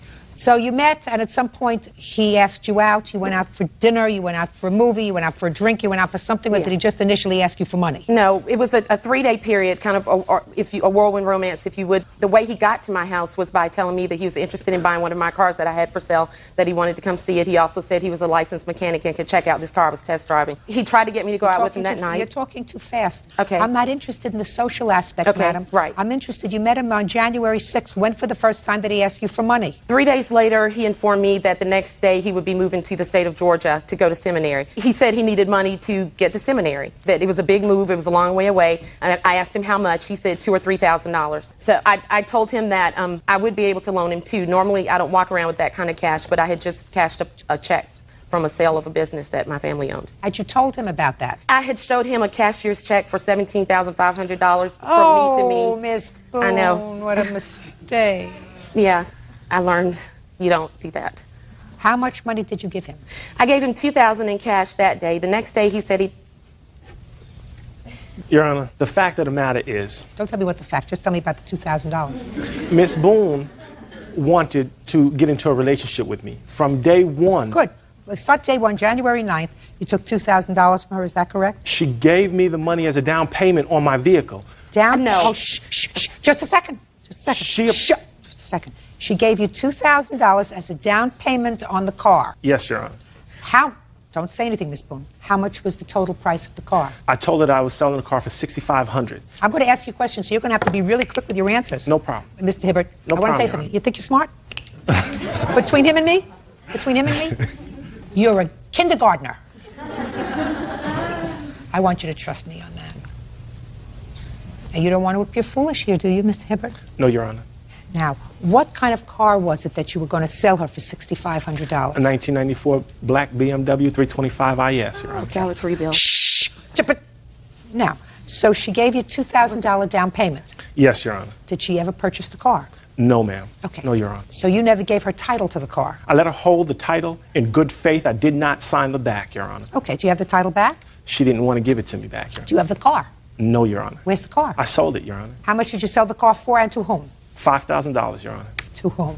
To You're making it up as you're going along, Mr. Hibbert. No, Your Honor, I'm not. Yeah. It's to an individual in Atlanta, Georgia that I sold the vehicle to. Name? Her name is Yeah. I mean, I didn't know. He doesn't get it. I don't know right, it. Kurt? You told him. Right, I told him. You told him. I told him. Who are you ministering to, Mr. Hibbert? I want to know who you're ministering to, sir. Who am I ministering to? Yes, you're a minister, aren't you? Yes, Your Honor. I want to know who you're ministering to. Currently, no one, Your Honor. That's a very good thing, Mr. Hibbert. That's very, very good. Because the truth will set you free, Mr. Amen. Hibbert. Yes, Why it will. didn't you give her back her $2,000? I called her up and told her I would give her $2,000 back. Oh, here we go. Good. She said, I don't owe her $2,000, I owe her $4,300. And she maliciously went to the church that's endorsing me. I don't care whether she went to a church or not. And they pulled my endorsement, and that's the reason why I called her. Oh, just a minute. You mean she went to your church and said he's got my $2,000? No, and that's not all she said, Your Honor. She said that I did sexual misconduct to her. She said that I took her $4,300 from her, and she said that I trespassed on her property. You're not supposed to take advantage of people, Mr. Hibbert, if you want to be a minister. I'm not taking advantage of anyone. Because in January, you should have sent her back her $2,000. In February, you should have sent her back her $2,000. You took her $2,000. Isn't that right? I loaned him more than that, and it wasn't Just a for second. payment. Listen. Did you hear what I said to him? Yes. About giving me an upfront? Yes. All right. Did you have a discussion with him about buying his BMW? No, I've always driven hand-me-down Cadillacs that my father would give. I'm a Cadillac person. And I have a 2002 Cadillac that I'm buying right now. Okay.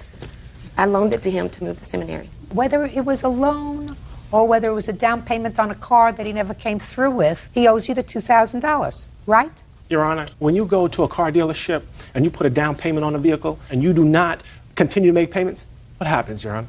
You took the car. They come and take the car from No, you, you and you took out the of your car. money. You took the car Yes, to Your Georgia. Honor, I did, and she knew this up front.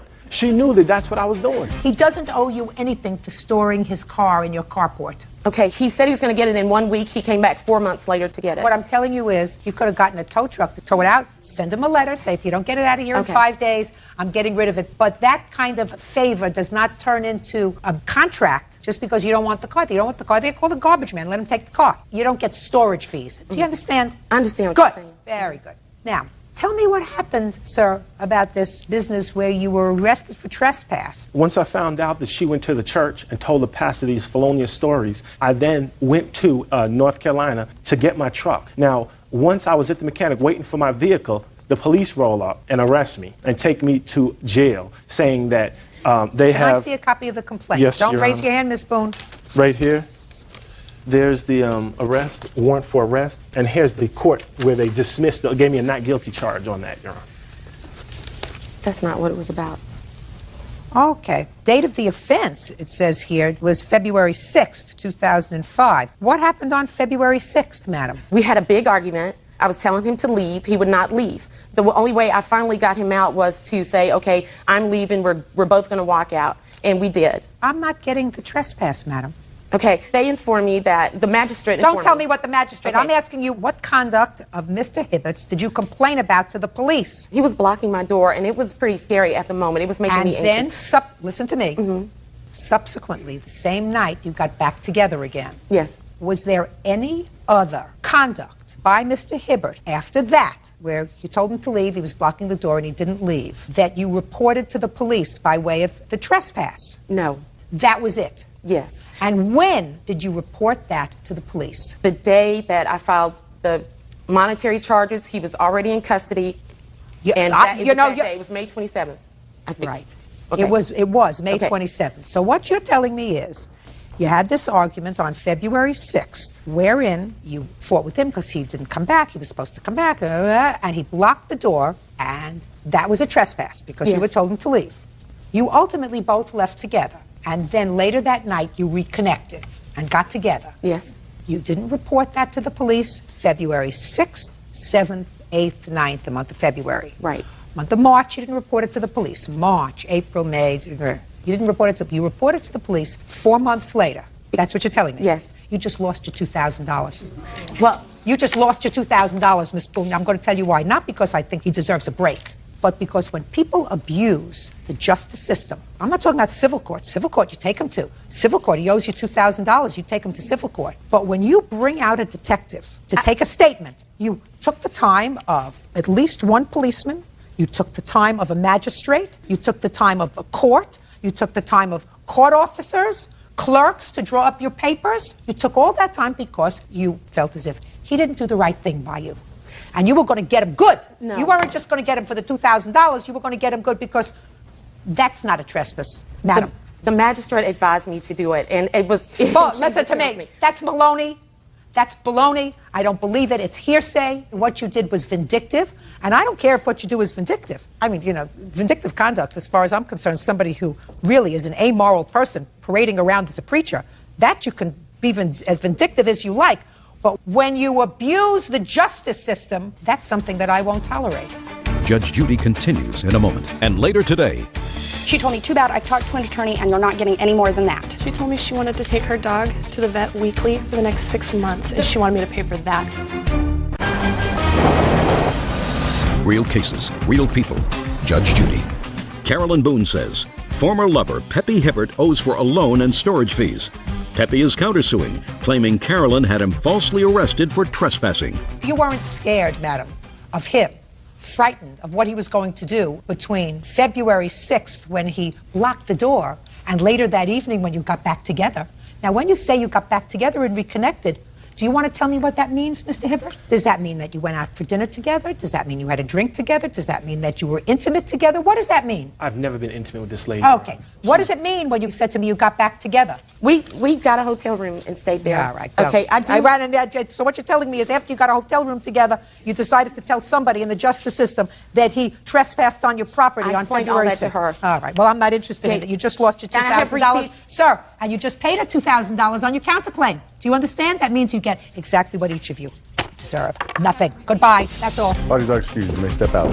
He's reaching for straws to try to get out of paying me the $4,300 that I loaned him. I continually told her I wasn't interested in having a relationship with her. He's trying to get me back. He's saying I ruined his career. And then when she saw that I was standing strong to not wanting a relationship with her. But it'll be brought to light, not here in this forum, but ultimately it will be brought to light. She then decided, okay, let me maliciously try to ruin this man. And now the next case. All parties in the matter of Crowther versus Moore. Step forward. Shelby Crowther is suing her neighbor, 24-year-old Cody Moore, for vet bills. Shelby says Cody's 6-year-old son, Caden, threw her dog in the air and broke his leg.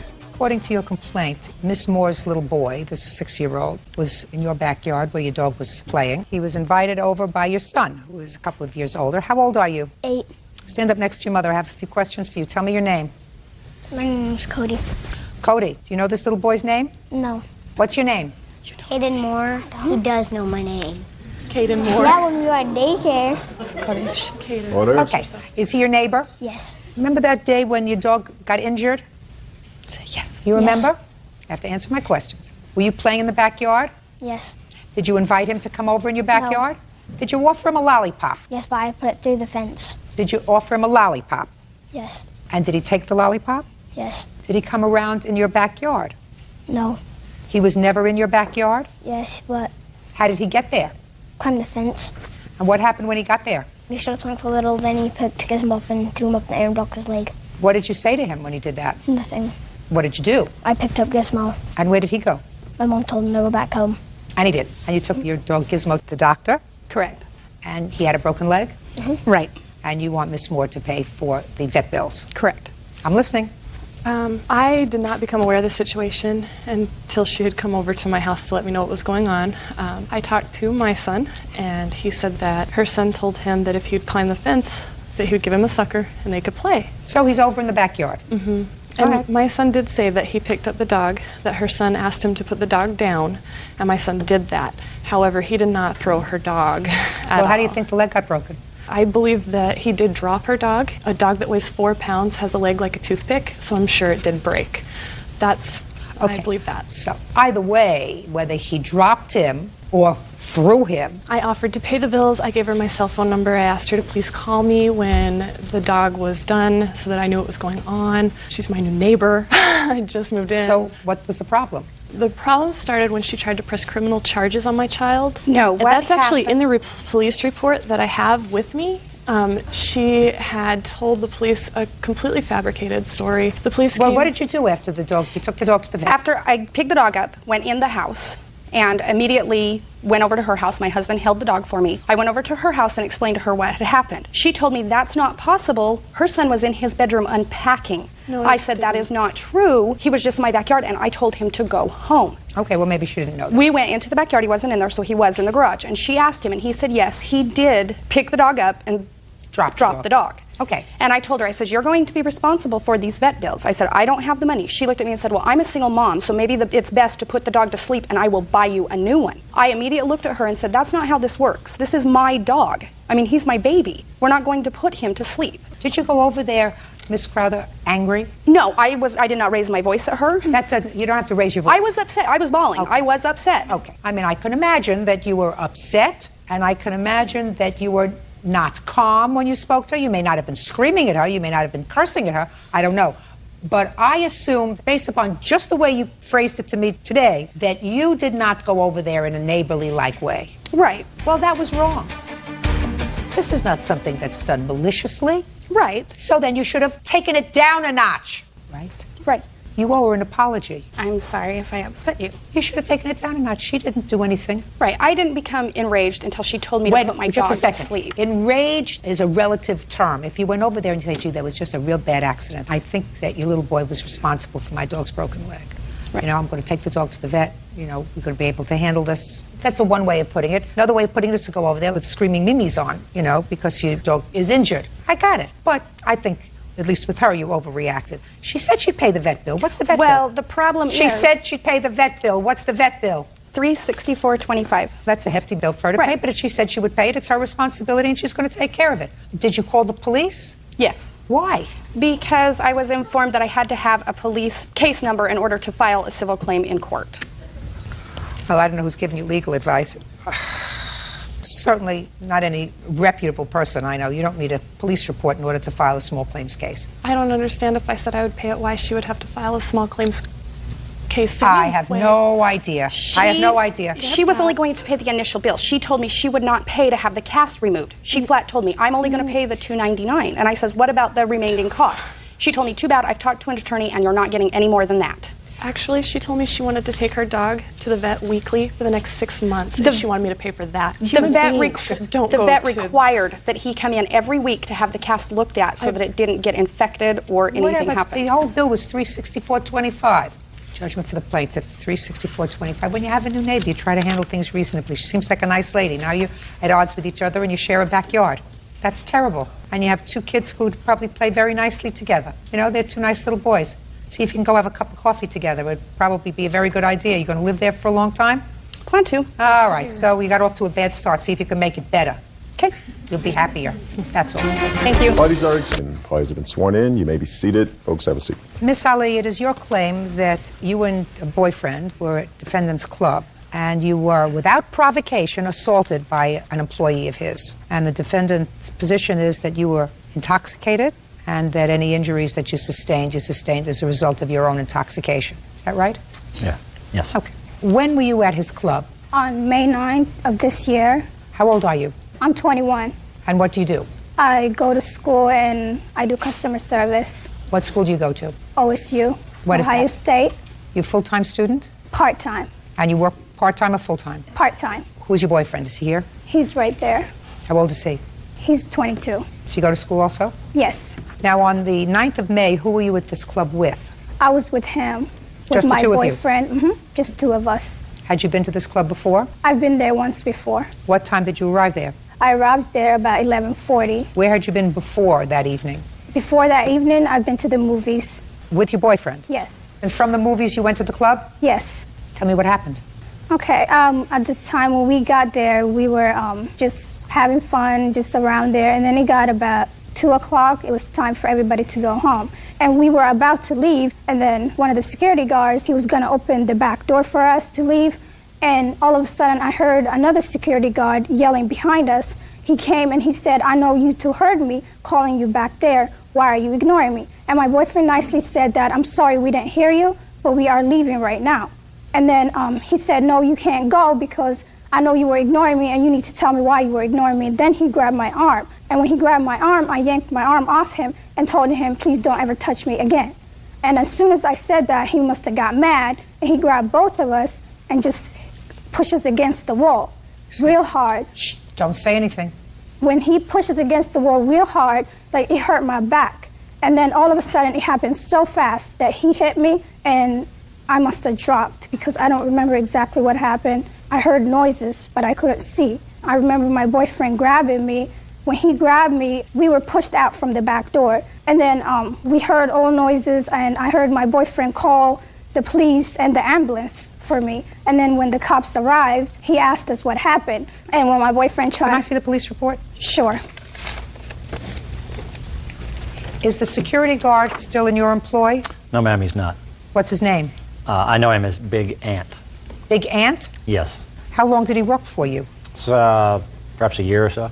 Well, Mr. Dugan, you pay your employees on the books? Sometimes. Did you pay Big Ant on the books or off the books? Look at me. Yes, ma'am. On the books or off the books? He was paid cash at the end of every night. I do not know if he reported it. Well, I'm just asking you because if you paid him on the books, then you'd have to have a name other than Big Ant. Yes, ma'am.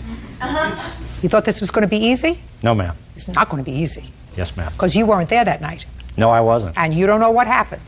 Hopefully, I was home with my pregnant wife, who was 2 weeks away from giving birth, ma'am. listen, they're good for you. Thank you. And I hope everything turned out okay. But right now you have this gentleman who I assume wants to tell me what he saw because he was there that night. Is that right? Yes, ma'am. You'll be up there in a second. I want you to make sure you got it all straight in your head. You understand? Yes, Your Honor. Any other reports that you have? No, ma'am. I have some pictures of the incident that I would like happened to see my them. eye. You were treated at the hospital for my eye. You had a laceration under your eye. According to the police, somebody socked you in the eye. Right. Is that the only injury that you sustained? Yes. Tell me your name. Troy Jones. On what date did Big Ant terminate your employ? As of that night, not heard from him since. When you say as of that night, is that because he didn't return to work on the 10th? Or because you told him not to return to work on the 10th? He left before the police arrived, or when the police arrived. And you know that from this gentleman? He and other employees. Why did Big Ant take off? Have no idea, Your Honor. All right. Mr. Jones, how long have you been in Mr. Dugan's employ? On and off for about 5 years. In what capacity? I work with the bands that work there on a particular night, specifically Sunday nights. What do you mean you work with the bands? I'm also a member of the band also. How many hours were you working that night? I usually arrive at the club early, about 8 o'clock, and then the band usually starts performing anywhere between 10:30 and 11 o'clock at night. When you're playing with the band, do you have any alcohol? No, I don't drink at all. Tell me what you observed on the 9th of May. At around 2:15, between 2:15 and 2:30, we asked that security start having people leave the bar because by law everybody has to be out of the bar by 2:30. Also, what happens is the bar staff will not count any money until all the patrons are out of the bar. Well, they were walking the other direction. They were walking in what direction? Toward the side door, which is basically like an emergency exit. Big Ant is telling them, hey, you got to go out. We have to leave now. You have to go this way. Well, he said it 5 or 6 times. By the time he gets up to them, they get together. Some words were exchanged. I don't know exactly what was said, but all I know is I seen a hand come up, which looked like a female hand. He was scratched, and there was a ruckus in between her and her boyfriend and Big Ant. And it wasn't a punch. It was more or less like an open hand smack like that. But he's a big guy, so it may have caused some damage. But it looked like she attacked him first. Well, that's a lie. You didn't. Shh, Mr. Jones, you didn't actually see that. Yes, I did. From where I was standing, what I could see, yeah. Where you were standing, what you can see. Now, you're equivocating.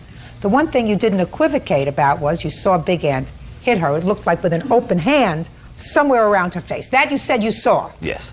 Well, an open hand doesn't cause this kind of damage. Judge Judy continues in a moment. I saw what appeared to be a female hand. Of necessity, it would have to be the plaintiff, unless her boyfriend has feminine hands. And later today, Well, when you pulled it off, madam, you scratched the paint. No, I didn't. Yes, you did! No, I didn't. Listen to me. Yes, you did. That's why I'm here and you're there. Real cases, real people. Judge Judy.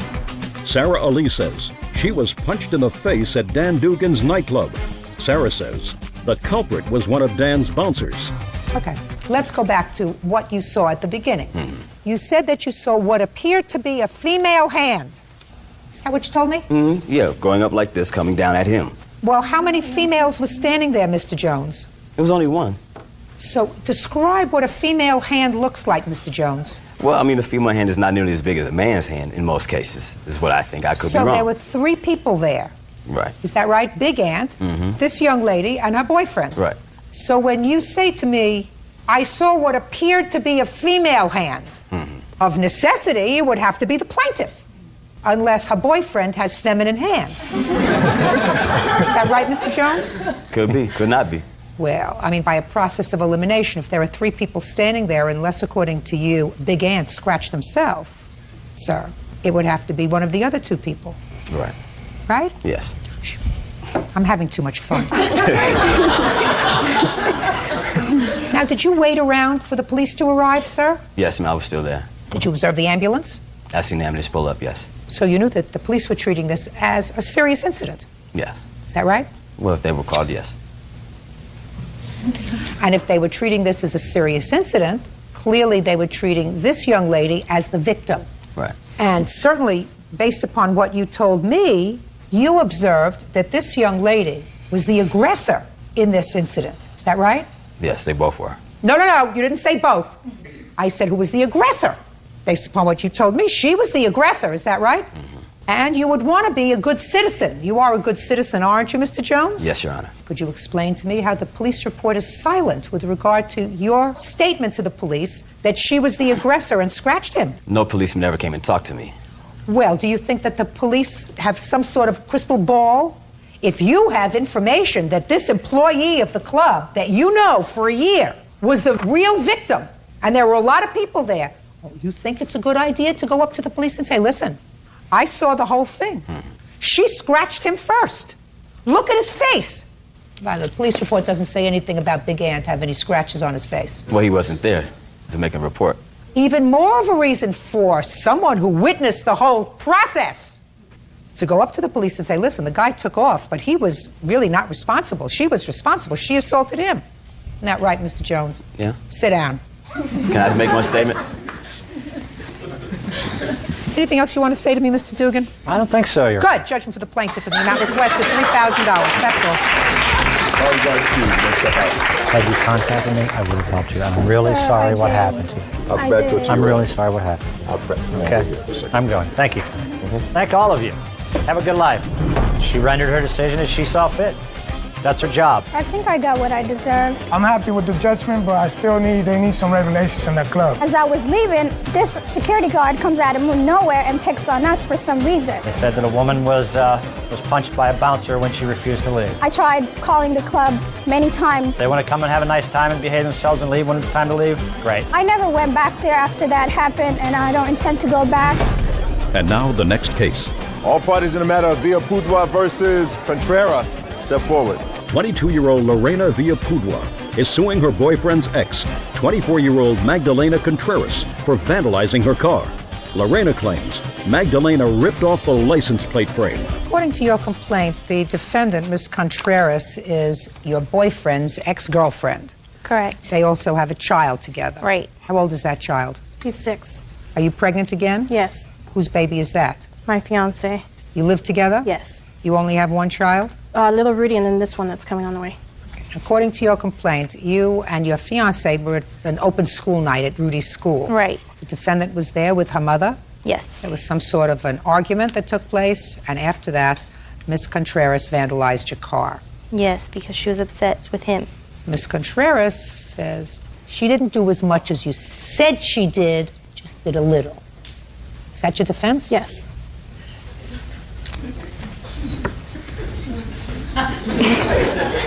Ms. Contreras, that's almost like being a little bit pregnant. It doesn't happen. Lorena Villapudua says her boyfriend's ex, Magdalena Contreras, vandalized her car. Magdalena claims Lorena provoked her. Now, I'm going to go to Ms. Contreras because Ms. Contreras doesn't seem to object and seems to acknowledge the fact that she did put her hands on your car. So I'm going to ask her to tell me why. Because my ex, Rudy, was supposed to take our son. Rudy? Yes. He was supposed to take our son to open house, which he didn't. And okay. So it was an open school night, and Rudy was with his father? Yes. For how long? It's joint custody, so every other week he's with his dad. So he had him for the week? Yes. Okay, so he didn't bring him to open school night? Yeah, he didn't. So? So I got upset, and I started asking him, why didn't he bring our son? And he said our son rather be with his grandpa. And I just got upset, and I started yelling at him. In the school? Yeah. Yes. Why? Because I was upset. I was hurt that he didn't take our son. Control yourself. You were making a scene in the school? Yes. Well, that's stupid. I know it's stupid. Didn't your mother tell you to shut up? Yeah, she did tell me to shut up, but I didn't Good listen for to her. you. No, she didn't. Good for you. She did not. Shh. Am I the kind of person who needs help from you? No.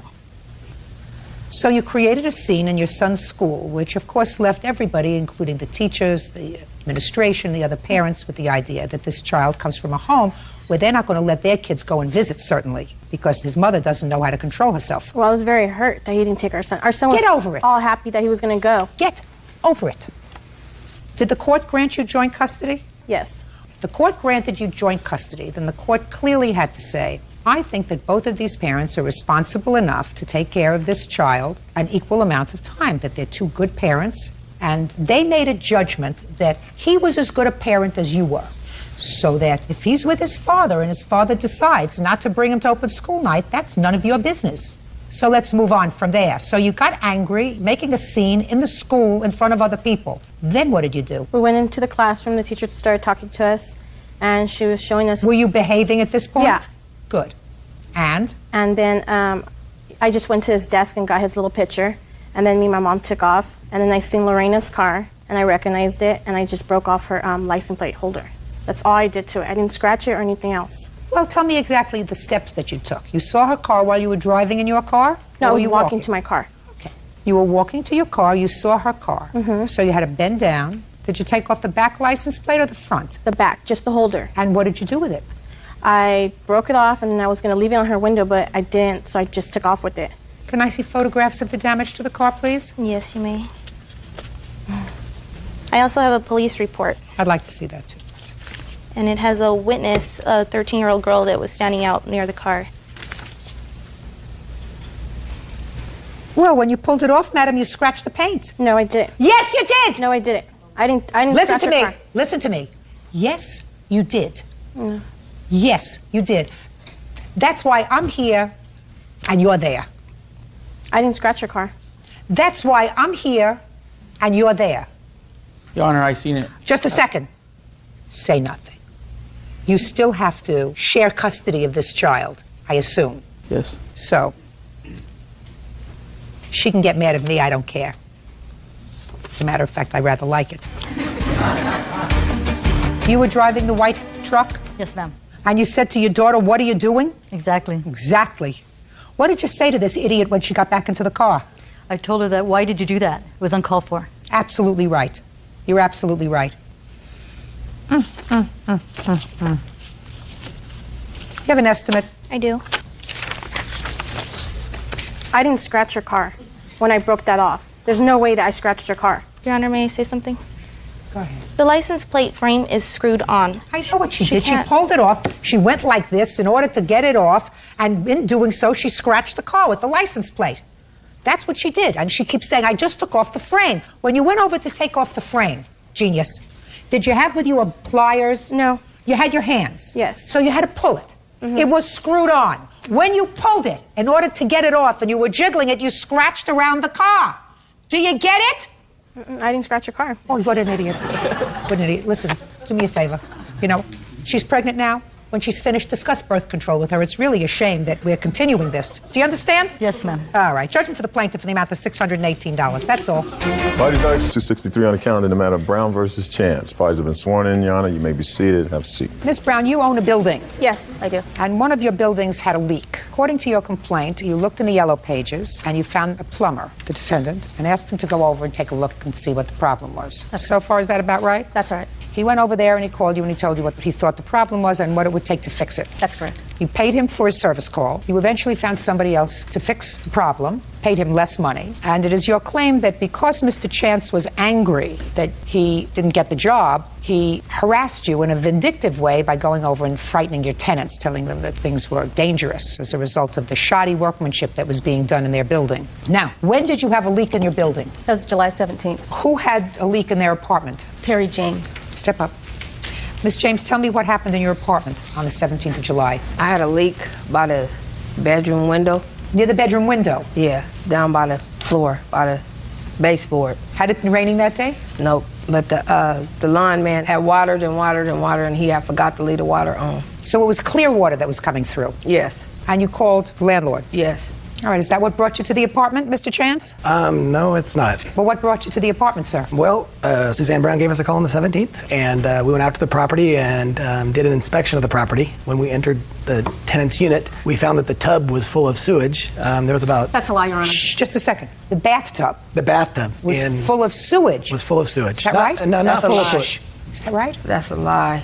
That's a lie. There was no sewage in the tub at all. He wasn't even the man that came out. The man that came out, he ain't even here, I guess. Really? The man that came out, walked around the house, went around to the front, got on the phone and called this man. Did he come at that point? No, he didn't. He never showed up. He showed Not up. that day? No. Is that right, sir? I was there on the 17th of July. I did not go in her unit. But Just a minute. So you didn't go into her unit? I did not. So you didn't see anything in her unit on the 17th of July? I saw sewage all around the perimeter of the outside of the building. You did not go into her unit on the 17th? I did not. Good. Do you have a copy of the receipt that you got? Yes, I from do. His company? He sent that to me. Okay. They say that in the front unit, they have water standing in the tub. Someone has inserted the word sewer water standing in the tub in this. This is the way you received it? Exactly. Okay. Now, when did you call somebody else? On what date? I had actually called, there's a plumber that I always use. I had actually called him. The problem was that when I found out about the leak, it was a Sunday, and he wasn't available, and I wasn't sure how big it was, and I wanted to fix the issue. Is this your regular plumber? Yes. Sit down. Step up, sir. Tell me your name. My name's Mike Howard. How long have you been working for the plaintiff? Oh, probably since about '02. You familiar with this unit? Yes. When did you go out to the unit? The day after, the Monday. Tell me what you found when you went out there on the 18th of July. The water from the sprinklers had went over the foundation and entered the home. That's a lie, Your Honor. Where had it entered the home? It had came up over the foundation and ran into the area that was wet. Carpeting wet? Yes. Around the baseboards? Yes. Did you find anything else wrong with the house? The bathtub had about, I'd say about 1.5 inches of water in it that just wouldn't drain. So the water that was standing in the tub was water that had been standing there because of a clogged drain? Correct. What did you use to clean out the drain? Snake. How much did you charge the plaintiff to do the whole job? $2,500. What did you charge her the $2,500 for? We dug a place approximately 2 foot wide around the perimeter of the home. It was 90 foot long, and we poured concrete in there. And what was that supposed to do? It stopped the water from entering the home at the foundation. You mean from the sprinkler system? It was just a hose, but yeah. What was the estimate that the defendant gave you to fix the problem? The defendant told me it would be $45,000 for him to come in and dig out the entire concrete floor, and that my tenants would have to evacuate the premises. And the problem was that nobody had actually done any tests. The defendant never actually did any tests. All they did was walk the perimeter of the property. And actually, he didn't even do that. He had someone else do that. And came to the conclusion that it would be $45,000, that I needed to call my insurance company and make sure that I had him there, because the insurance company might not believe me, and that all three of us could meet and he could convince them that this is what needed to be done and get them to pay for it. Now, after you decided not to hire him and you decided to hire Mr. Howard? Correct. Tell me what you claim he did to harass you and your tenants. Well, on that Monday, when he had gone out and he had started working on it, when I came back that night, I had received numerous calls from Terry James, and I had 2 messages from Tony Chance. The first one said, I tried to run your credit card for the $69 service charge, and either you gave me the wrong number or I wrote it down wrong, and you really need to give me a call as soon as possible, otherwise we're going to have problems. The second message I got said that, I still haven't heard from you. You must be avoiding me. And by the way, I happened to go out to the property today, and I saw that you had some repairs going on there. And I just want to let you know that that was a really bad move on your part, and that now I'm going to have to contact the Sacramento Housing Authority and let them know what's going on over there. I'm going to put a full written report together to turn you in. And so to me, it was obviously, he was vindictive. I couldn't believe the message that I got. I was completely freaked out, and Terry said that he had been by there. Don't. Okay. Step up. You can sit down. Did Mr. Chance come back to the house? Yes, he came back on Monday. He spoke to you? Yes, he did. What did he say to you? Oh my God.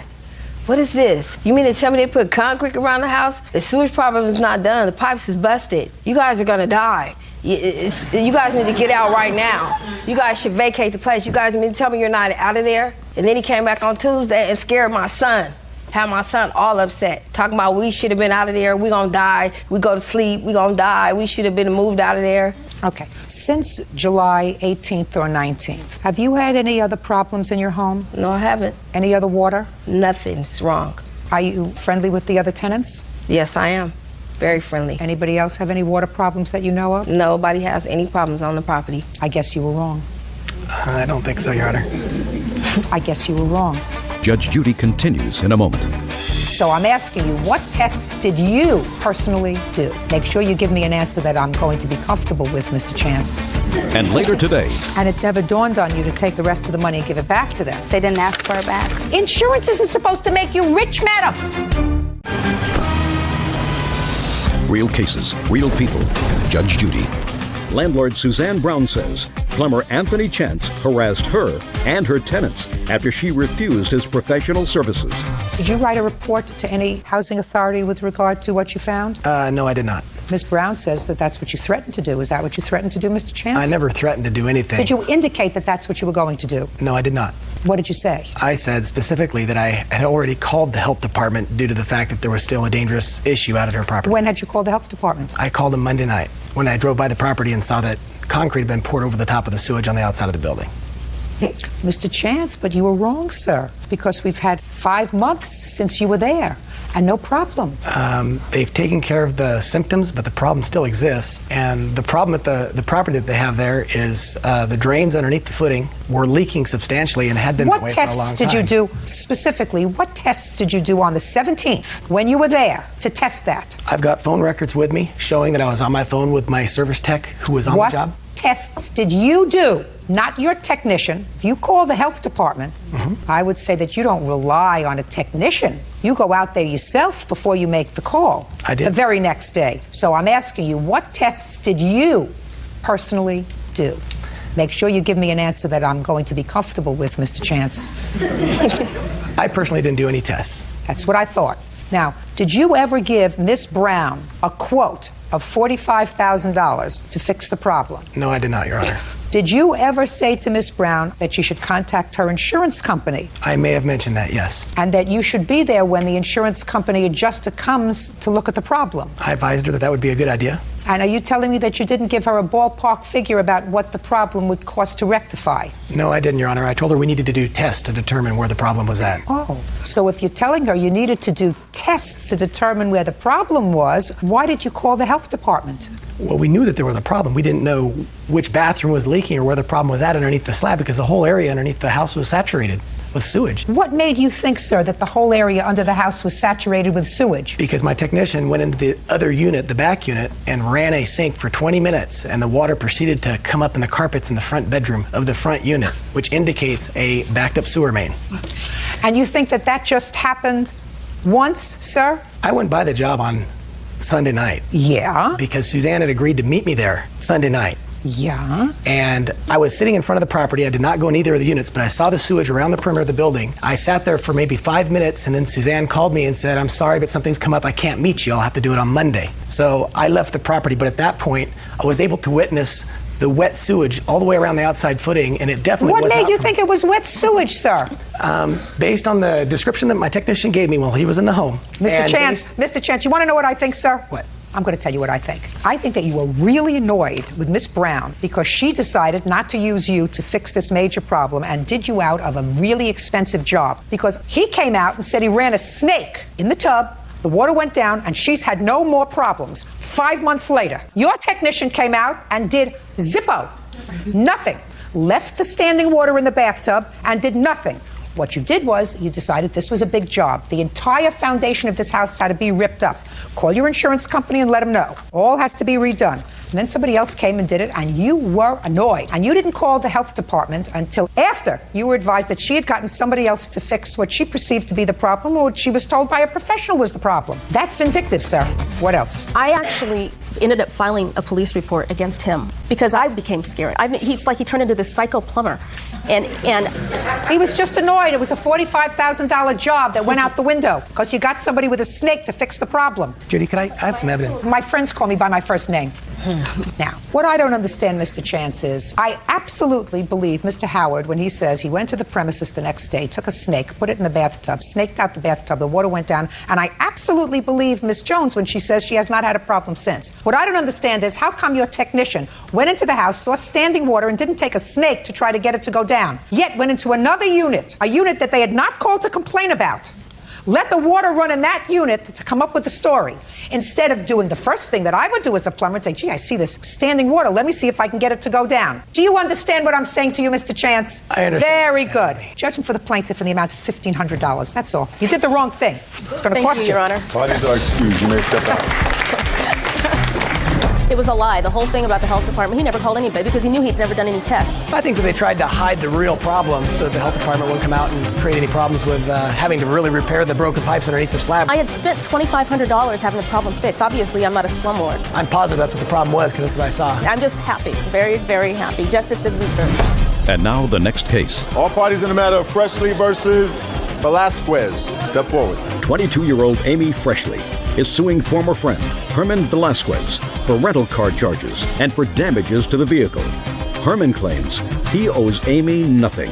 Miss Freshly, you had an automobile accident. Yes. You knew the defendant, who was a mechanic, and you entered into an agreement with him that he would fix your car. Right. And according to you, your agreement was that the car would be ready in a week or 5 days. If it went over that, he was going to compensate you for the rental car. Exactly. Now, the car wasn't ready on time. He was supposed to pay for the additional days. Right. In addition to that is your claim that he took the rental car. Exactly. Which, for some reason, you left at his shop, drove it, and caused damage to it, and you were being charged by Enterprise Rental Car for the damage that you ascribed to him. Exactly. Okay. The car you were in an accident with was a 95 Tahoe? Yes. Is that your car? Yes. Alone? Me and my boyfriend's car. Who purchased it? We both did. You have insurance? Yes. Did the insurance pay for the accident? Yes. How much? $4,045. Who did they pay that to? Paid it to me and my boyfriend. Did you take the money? I took the money and paid Herman $2,800. They paid you $4,000 for something that he fixed for $2,800? Yep. And it never dawned on you to take the rest of the money and give it back to them? They didn't ask for it back. They said they wouldn't pay for the rental, so I figured I'd use also some of that for a rental because I wouldn't have a car for a week. Okay. So let us say he took the car, which you acknowledge. He took the car. Yeah. Don't acknowledge that you had an accident with it or that you damaged it. No. But you acknowledge you took it. Yeah. So let's say $2,800 is what he charged you for the car. Yes. Plus you say that he should be responsible for another $340 for the additional days that the car was rented Yes. when he didn't have it fixed on time. Yes. Right? Plus $340. Plus $701 for damage to the car. Yes. That's $3,841. Did you have any other expenses by virtue of this accident that you had? No. Well, my calculations are that you're still ahead $200 from what you scammed out of the insurance company. You expect me to give you more money? What are you looking at me? Am I speaking some sort of a foreign language? No, I just that you don't understand? expected to be paid for a car that I rented, and he said he'd pay for the extra week. You didn't pay for the extra week. Your insurance company did. Think of it this way. On what date did you have the accident? March 29th? Yes. March 29th. On March 29th, you started off with a car that was in good running order. Yes. Right? And zero in the bank. On April 15th, you had $4,045 in the bank from the insurance company. Yes. 2 weeks later, you had your car back. You had rented a car, and you still have an extra $200 in your bank. Now, what you want me to do is give you the extra $200, plus you want him to pay you $1,100. Yes, I would. That means that at the end of this accident, you have your car It doesn't and an matter extra $1,300. Insurance isn't supposed to make you rich, madam. It is supposed to compensate you for your damage. But that wasn't the deal when I had rented. The deal that you entered into with your insurance company is to be an honest insured. I'm speaking. The deal that you entered into with your insurance company is that if you had an accident, they were going to compensate you for the reasonable cost of having your car fixed. And the reasonable cost of you having your car fixed was $2,800. That's because he told me that's how much it was going to cost. So why didn't you tell that to the insurance company? I did. He actually wrote up something higher than what he was going to charge me. And did you tell the insurance company that he No. did that? Let me tell you all about the doctrine of clean hands. The doctrine of clean hands is something that we learned very early on in law school. It says that when a citizen comes into court and asks the court to hear their case, they can't come in with dirty hands, which means they can't come in being wrong, scamming somebody and saying, well, he's a worse scammer than I am. Why won't you help me? What he did was worse. I had a deal with him. We had a deal that he was going to jack up the cost of fixing the car. He was going to have the adjuster come to his place and say it needs this and this and this and this and this. And he was going to get $2,800 to fix it, and I was going to end up pocketing the rest, which was $1,000 or whatever. And the only one that was going to be out is the insurance company, and they got plenty of money anyway. Well, So, madam, you get from me nothing. Zippo. Nada. Except a lesson in morality. Your case is dismissed. Parties are excused. Ms. Judy. Thank you. You're welcome, Judge. Parties have been sworn in. You may be seated. Folks, have a seat. Ms. Roth, it is your claim that you were at a party, the defendant was at a party, he moved your car, he did so without asking you, and he dented it. The defendant says that it was you who were drunk, moved your own car, and dented it yourself. That's your defense, is that right? Yes, ma'am. Okay. Was this party at your house? Yes, it was, ma'am. How many people did you have at the party? 20, 25. How old are you? I'm 20, going on 22, 21 right now. Well, hopefully if I let you, you'll be 22. Right now you're 21. Is that right? Yes, ma'am. Who do you live with? I live with my witness here and another person. So you have 2 roommates? Yes, ma'am. What kind of work do you do? I'm in construction. What night of the week was this? July 9th. I think it was a Friday night Friday night. Okay. And did you know Miss Roth before your party? Yes, I did. All right, Miss Roth, were you present when the defendant got into your car? No, I was not. I was inside. Who was? My witness, Tita, was in the car. Tell me your name. Tita Chewin. Miss Chewin, did you know the defendant prior to this evening? Yes, Your Honor. Was there drinking at the party? Yes. Any drugs at the party? No. None that you saw? Not that I saw. But drinking? Yes. All right, tell me what happened with the car. We went outside to... Who's we? The 3 of us. We went outside to grab CDs, and it was a summer night, so we had tank tops on and skirts, and we wanted to grab shirts to put over. So we went out to the car. She grabbed her CDs. I grabbed my shirt. I put it on. She went back inside the house, and she left the keys for me. So I was in the passenger seat getting ready to leave, and he claims the truck in front of him needed to be moved. So he hopped in, and I told him, Monica. Okay. He said that the car that you were in had to be moved? Yes. Okay. The car was on accessories, but the engine wasn't on. He started it and... Don't speak! He started it and slammed on the gas without even looking behind him. And before he started the car, I told Monica would not want you driving her car. It's brand new. She doesn't even let us drive her car. I've known her since elementary school. We're really close. And he just slammed on the gas without even looking behind him. And I told him, don't you want to look behind you? And next thing I know, there's a big crash. And he jumps out of the car. Did he say anything to you? No, he just jumped out. Did he put the car in park and jump out? Did he turn it off? He pulled it up really quick so she wouldn't know, and then jumped out of the car. So first he went backwards. Yep, and then he pulled it up. So he changed gears? Yes. I just want you to go step by step with me. So let's go step by step. First, it was in reverse. Yep, and he slammed on the gas, hit the car, was like startled, and then he pulled it up back to where she had been parked, so it looked like her car wasn't moved, and hopped out of the car really quick. And didn't say anything to you? No. So what did you do? I was in shock, and then she came in, ran up to the window because she was across the street. Tell me your name. Keely Hartman. Ms. Hartman, did you witness this? I just heard a crash. I didn't see it actually happen. But you heard the sound? I heard the sound. Did you see the defendant? I saw someone running away from the car, and that's when I ran over immediately because I saw it was Monica's car. But you didn't see who it was? I didn't. Didn't see a face, or you didn't see whether it was a man, woman? I saw a shadow running from the car. Okay. Did the defendant say anything to you when you went back inside? I peeked inside the window of the driver's side door, and I saw her in the passenger seat, and I looked and I saw nobody in the driver's seat, and I go, where's Monica? And Tita said she's in the house. That's when I looked over and I saw Justin crouching over by the bumper, and he said to me, don't tell her it's not a big deal, it's not even noticeable. And that's when I ran inside and grabbed Monica. Okay, so he said to you, don't tell her it's not a big deal, it's not even noticeable. Yes. How long have you known the defendant? A couple years. Have had any problem with him? No. You like him? Do I like him? Yeah, I mean, like him as a person. He's okay, isn't he? Yeah. What about you? Before this incident, I thought he was great. But he was great. Never had any problem with him. Thank you. You can be seated. Thank you. Yeah. It's your turn. Did you get a turn? All those girls are lying. Listen to me. Listen to me very, very carefully, sir. I make a judgment as to who's lying. Okay. You have the opportunity, if you wish, to explain to me your version of the events that evening. Okay. I assume you brought this gentleman because he has something to contribute to this case. Yes, I did, ma'am. Your name is? James. James, you have a last name. Johnson. How old are you? 22. Do you have parents? Yes. Do they like you? Sometimes. I want you to think about them when making a decision to testify, James. Yes. Do you understand what I'm saying to you? Yes. Okay. Let me hear. Okay, in my defense. July 9th, we were having a party at my house. These girls showed up to my house intoxicated, had parked her car behind a truck of my friends, asked her to move it. She moved it, backed into the car that was behind her, which was the black one. And you saw all this? Yeah, I was out in the street telling everybody was about ready to leave. The whole part of the heart, And you saw all of this? Yeah, I saw the whole thing. Go ahead. I was in the street talking to a bunch of friends, and that happened, that transpired. And then she decided to leave belligerently, circle the block, and then come back, screaming, raving, whatever. She was intoxicated and all that stuff. So you had a party at your house. Did you serve alcohol, No, or did the not to people them. bring out? Did you serve alcohol, or did the people bring alcohol? They brought their own. You just provided the site. Yes, I just presided the area for people to party. But everybody at my house was 21, minus these 3 girls. You mean I just happened to be fortunate enough to pick the 3 girls who were underage at your house? Yes, ma'am. But they were intoxicated before they showed up to my house. You want to speak? Sure. Who do you live with? Justin, Judy, and another roommate. So you lived together. And how long have you lived together? For about a year and a half. You know these 3 girls? I know them from being at my house that night. I'd never even known them before. What time did the party start? Between 9 and 10 o'clock. When did you start drinking? Between 9 and 10 o'clock. What were you drinking? Beer. What time did these girls arrive? I'm not totally sure on that. I actually did not see them arrive. I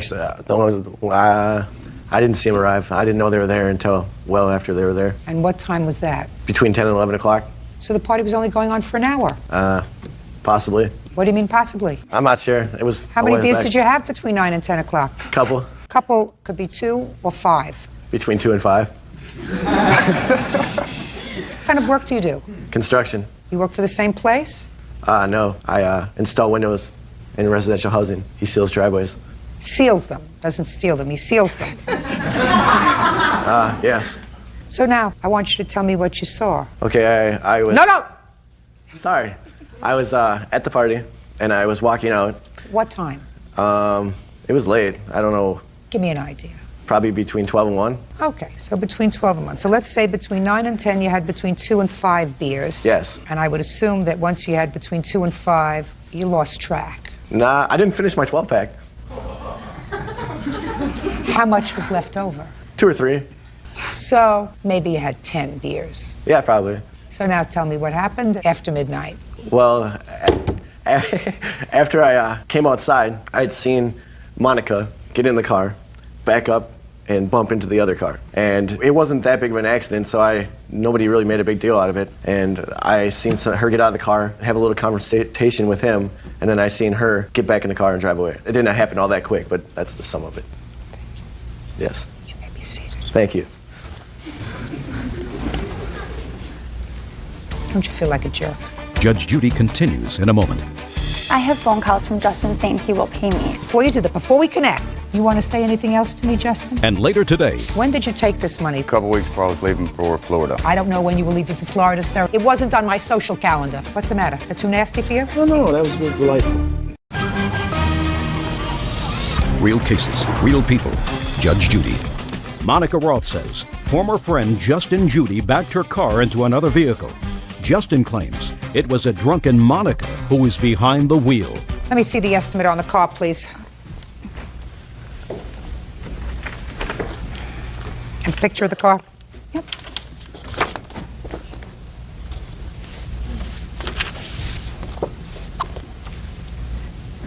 What kind of a car did he hit? Cougar. It was a black car, that's all. Cougar? I'm pretty sure it was a Mercury Cougar. You know who it belonged to? It was this kid, Jeremy.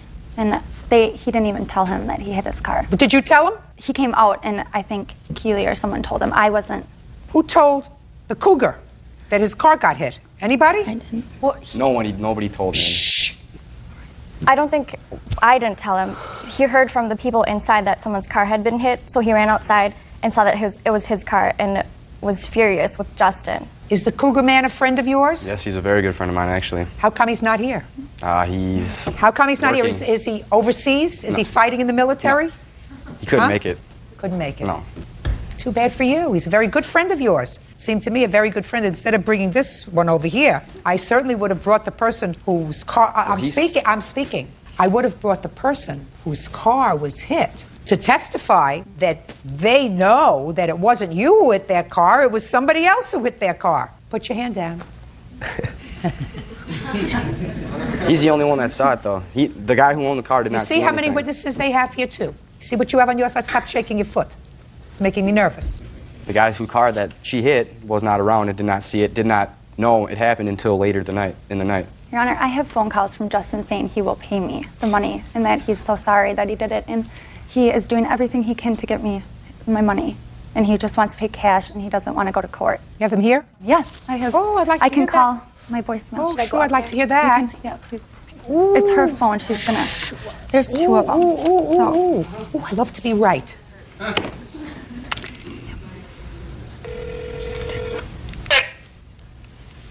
You've pressed an incorrect key. To disconnect, press 1. To record your message, press 2. Sorry you were having trouble. Please try again. It's okay. Can I try one more time? Yes, of course. Thank you. I have all the time in the world. Sorry. Oh, just a sec.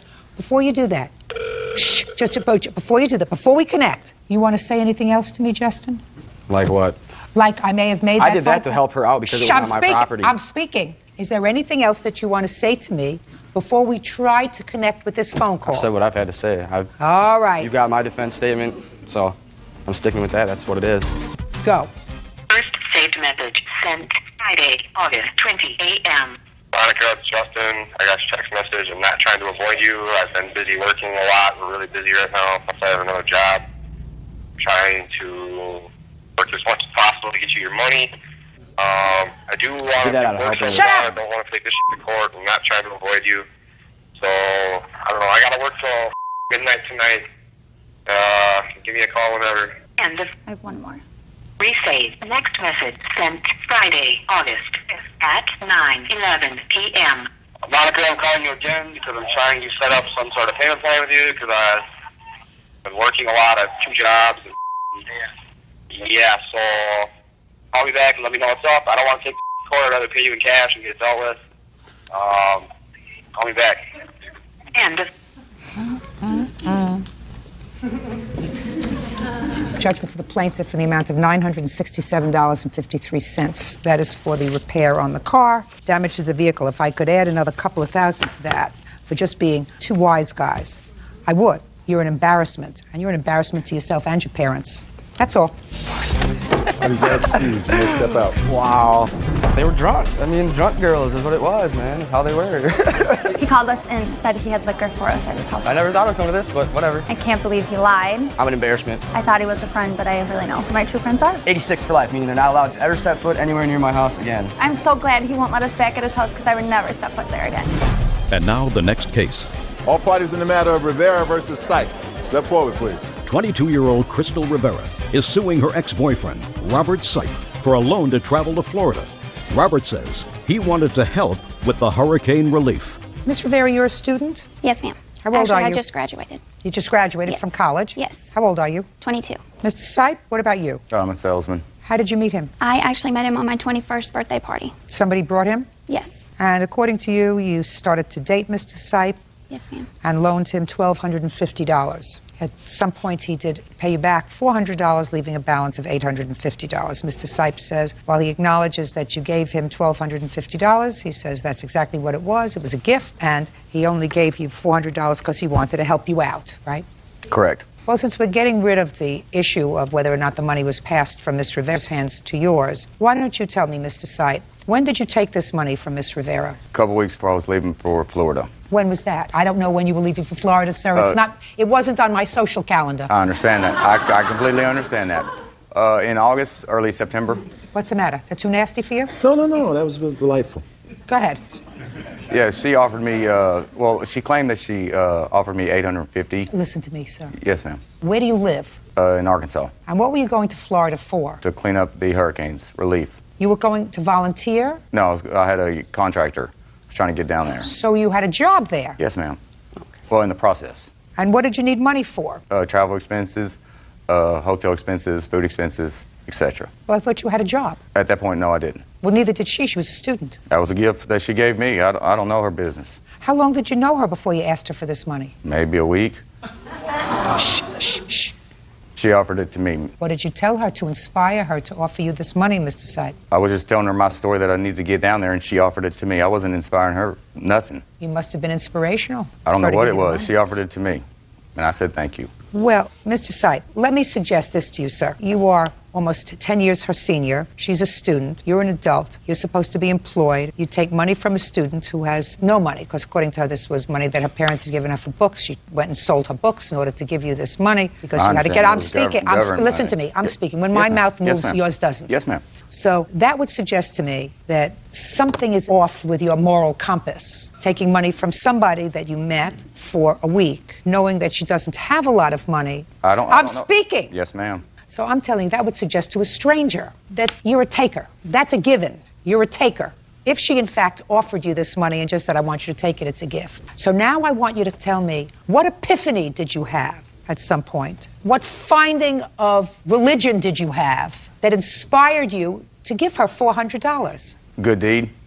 He's cute. It's the truth, though, cute. ma'am. He's cute. It is the truth. To somebody, but not to me, Mr. Sipe. That's fine, but it is not the truth. to me, sir. It is the truth, though.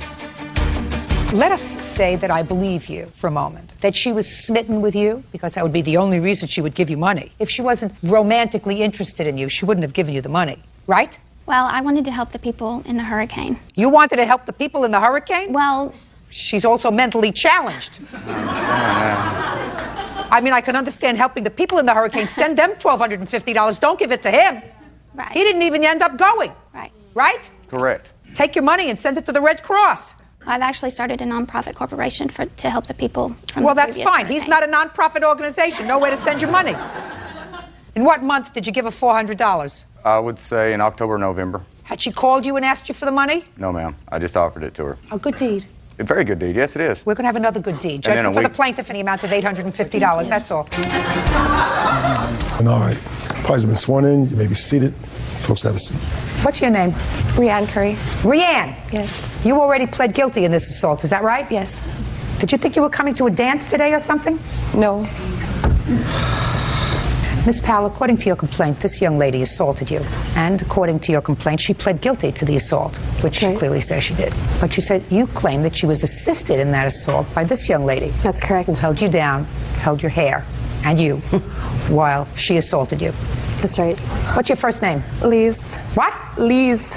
Why did your friend assault her? It was over an ex-boyfriend. What's the ex-boyfriend's name? Greg.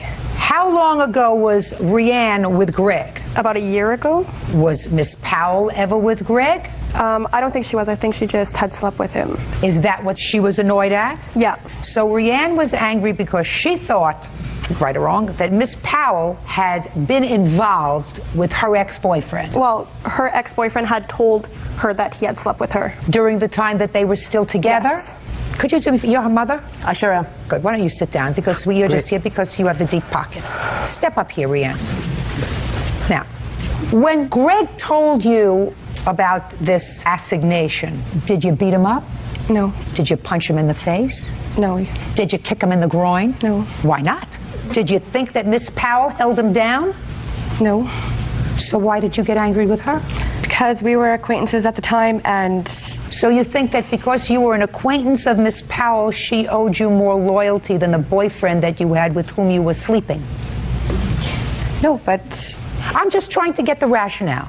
You got a boyfriend with whom you are intimate. And how long had Greg been your boyfriend? A few months. And you are crazy about him, right? Not totally. Well, I assume that if you were intimate with him, that you had some feelings for him. Is that right? Yes. And your boyfriend, with whom you have been intimate, says to you, when you weren't around, I slept with Miss Powell. Yeah, you start to cry, right? You got upset? A little bit. Did you yell at him? Yes. What did you say? Many things. It was a year ago. When did you assault Miss Powell? October of last year. And when did your boyfriend tell you that he had been intimate with Miss Powell? September of last year. Now, between September and October, had you seen Miss Powell? Not really, no. So the first time you saw her was when the assault took place, is that right? Yes. And where was that? At Pool Hall. And Liz was with you? She wasn't there in the beginning, but she came around, yeah. And she's a friend of yours? Yes. Had you told her about Greg's confession? Yes. You see how it all fits in? You want to know why? Because it's common sense. That's why it all fits in.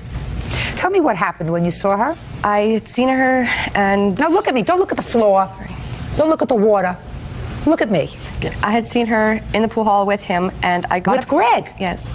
Oh, she was with Greg in October. Is that right, Miss Powell? We were friends, and at the time, she was dating his brother, who's Matt. Okay. But you were with Greg, and you were no longer with Greg. No.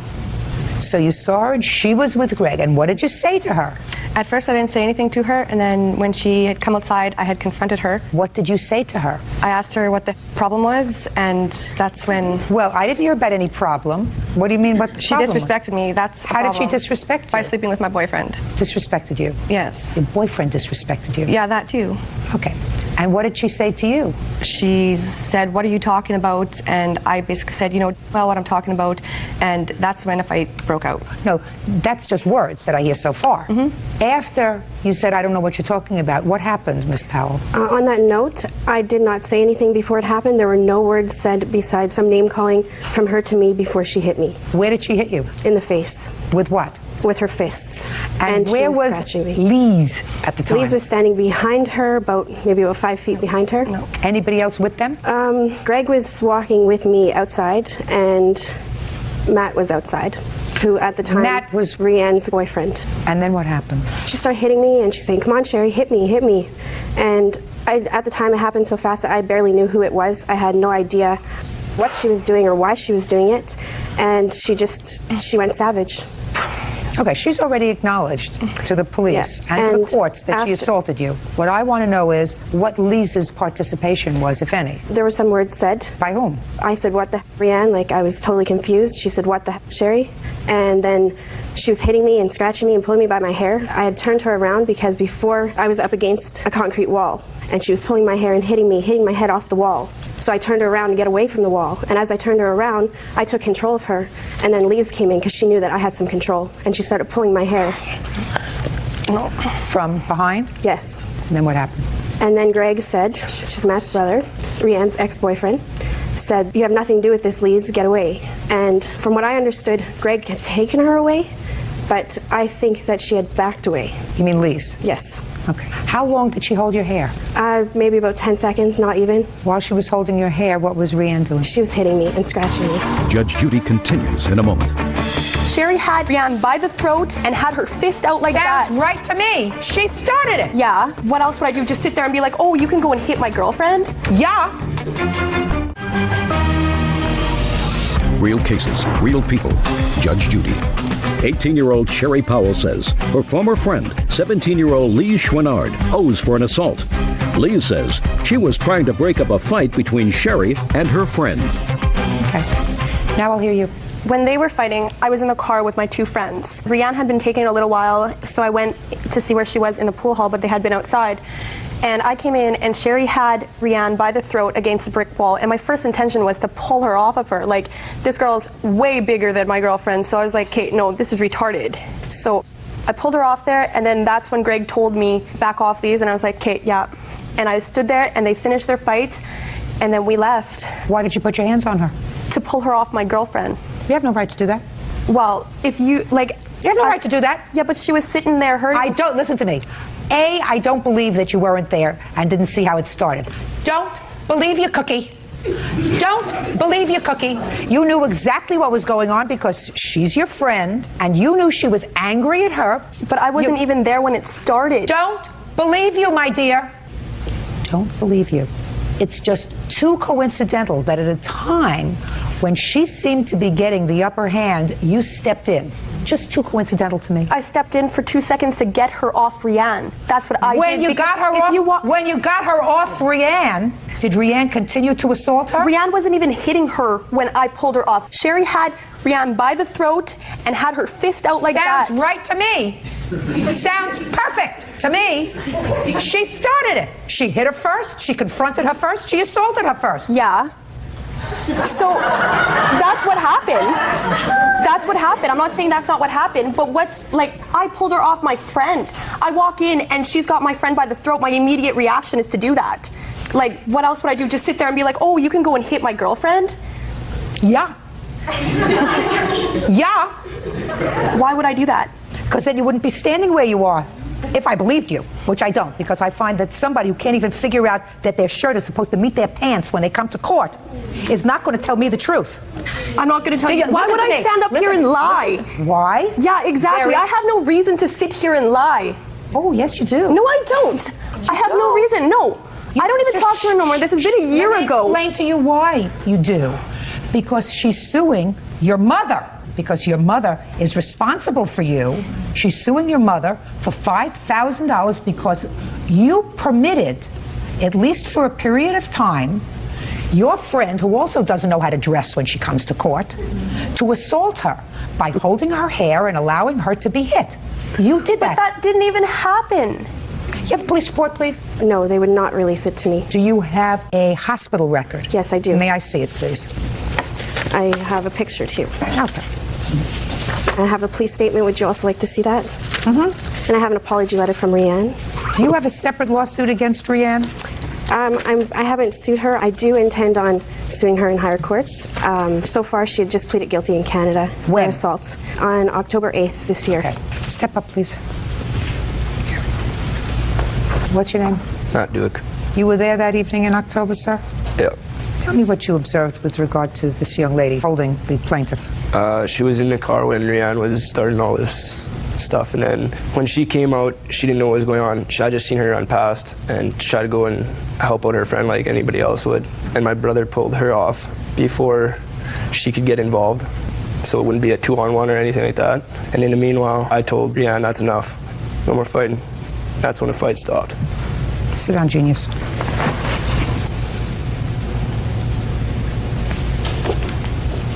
What did you plead guilty to, Rianne? Assault to Sherry. Were you sentenced yet? What I have here is my 12-month conditional discharge. Can I see it, what please? They gave me. Can I see it, please?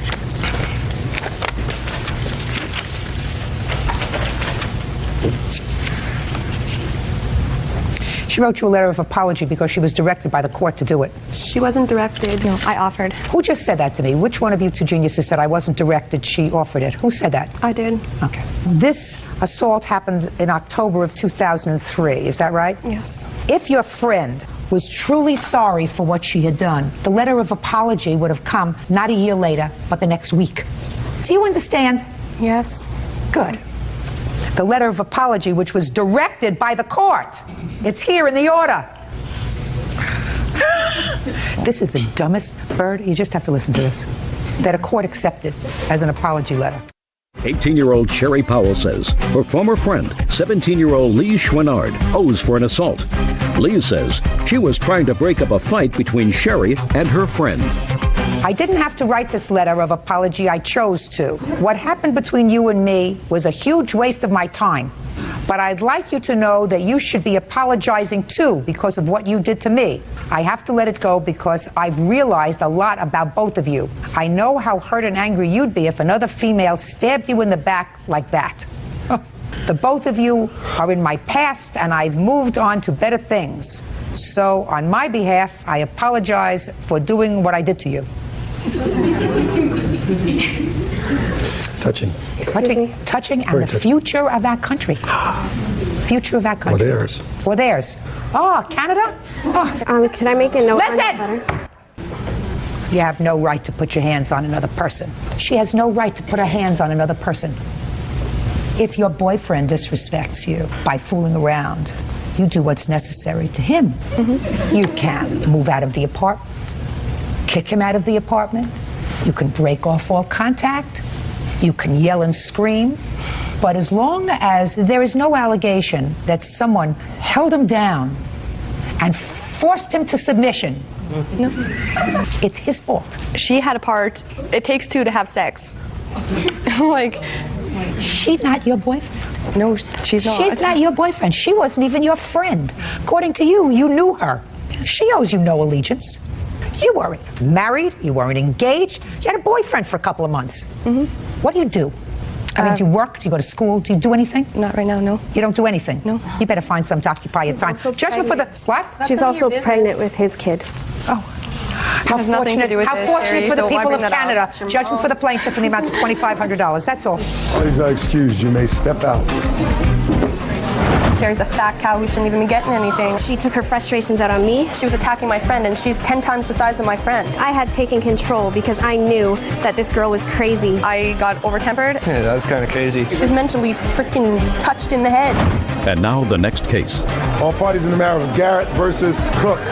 Step forward, please. Hotel clerk Alan Garrett is suing the mother of his child, 27-year-old student Candace Cook, for the unpaid balance on a Toyota Supra. Candace says shortly after taking ownership, the engine died. Mr. Garrett, the defendant is your former girlfriend and you have a child together. Is that right? Yes, ma'am. Well, we weren't boyfriend and girlfriend. We had a relationship, yes. Well, you weren't her math teacher, right? No, ma'am. You weren't her plumber, right? No, ma'am. In the classic sense. You had a relationship. She was a girlfriend or something. Yes, ma'am. You had a child together. Yes, ma'am. You have custody of that child. Yes, ma'am. And you've always had custody of that child. Yes, ma'am. How old is the child? A year and a half. Boy or a girl? Boy. According to your complaint, you sold Miss Cook a car. Correct. Back in March. It was an old car, a car that you were not using. You sold her the car for $600. Correct. And she acknowledges that that's what happened, correct? Yes, they gave me a car. Well, I mean, he didn't give it to me, but it was agreed to pay for it eventually. You don't have any other children, do you? I have an older child, yes. Where is that child? With my mother. How old is that child? 9. What do you do? I'm a student at this time. I'm just now getting back to school and trying to get things together. Where are you a student? I'm at the Richland Community College. Anyway, in March you sold her the car for how much, sir? $600. And according to what I read in your complaint, you did that because she wasn't visiting your son regularly and you really wanted her to be able to visit him. Correct. She had the car from March, is that right? Until September, is that right? Yes, around that I mean, are you together? Is there something wrong? We're not. No, I'm just... He didn't said it wasn't for visit. It was because he said he wanted me to get a job and everything else. A job would be nice here. And so, you know, job would be nice. What do you do? You have 2 children. Somebody else takes care of both of your children. You should be working. Who is this? This is my roommate. This is your roommate. Do you work? Yes, I do. Good. What kind of a job do you have? I'm a computer technician. What are your hours of work? It's usually afternoon 1 to 10 p.m. That's a full day. Do you have, I'm speaking, do you have children? No, I do not. So you support yourself? Yes. That's what people do when they have themselves to take care of, or in your roommate's case, when she has 2 children that are being supported by other people. They get a job. Now you can sit down. Perfect. Now, she ran the car and had the car in her possession until September, when, according to you, what happened to the car? The engine blew, so I parked it. And then I called him and said, it's calling. I'm going to call a junkyard. And then once I get that money, I'll give you the money that I get from the junkyard. Well, I get a call from some guy I don't even know, never met, never anything, saying he's going to come get the car that Alan told him to come and get it. So that's where it turns up. I gave the car to somebody else. I don't even have somebody it. to pick up the car? A friend of mine that I had originally got the car from expressed interest in it. I told him the story about what had happened to it. For whatever reason, he was interested in the car. I said, well, if you want to talk to her about it, I'll give you her phone number, and I passed that information along so he could call her. But he didn't give you the car. Did he give you any money for the car? No, ma'am. No. So you're at your $600, is that right? Yes, ma'am. Good, good. Judgment for the plaintiff. On the calendar, the matter of Starnes versus Chinook. Parties have been sworn in, Judge. You may be seated. Ma'am, have a seat, please. You know what I find fascinating, Bird? I find it fascinating that people come here and they look as if butter could melt in their mouths. They're so sweet. I come outside and I look at these 2 little innocent faces. You know, they look like they belong on a postage stamp. And then you hear what they had to say about each other and what they did, and it's, you know, it's like everybody has 2 personalities. Fortunately, I get the nice personality, right? It is your claim, Mr. Starnes, that the defendant, who used to be your girlfriend, falsely accused you of hitting her with your truck. As a result of that, you had to spend money for lawyers, you had all kinds of aggravation. Did you spend any time in jail? 7 days. 7 days in jail. And you want her to compensate you for that. Ms. Chinook says that you did, in fact, have a hissy fit, maybe because she threw her shoes at your truck, which she did because she was angry. And she doesn't really remember the whole incident, but she does remember after she threw the slippers at your truck, she remembers seeing your taillights, and the next thing she knew, she woke up in the hospital. You say, I didn't do any of that. I don't know how she got there. Some other truck must have dropped out of the night sky and hit her. Right? Yes, ma'am. Mm-hmm. When did you and the defendant stop being boyfriend and girlfriend? 7/12/03. Interesting that you remember the date. And you've, since that time, had some problem because she wants her CDs back. Yes. CDs that you either purchased together or you kept. So there's been an ongoing problem over these CDs. Is that right, Ms. Chinook? Yes, ma'am. What was the date of this alleged hit and run? 7/14, 7/15. What took you so long to come to court? The plaintiff, Keenan Starnes.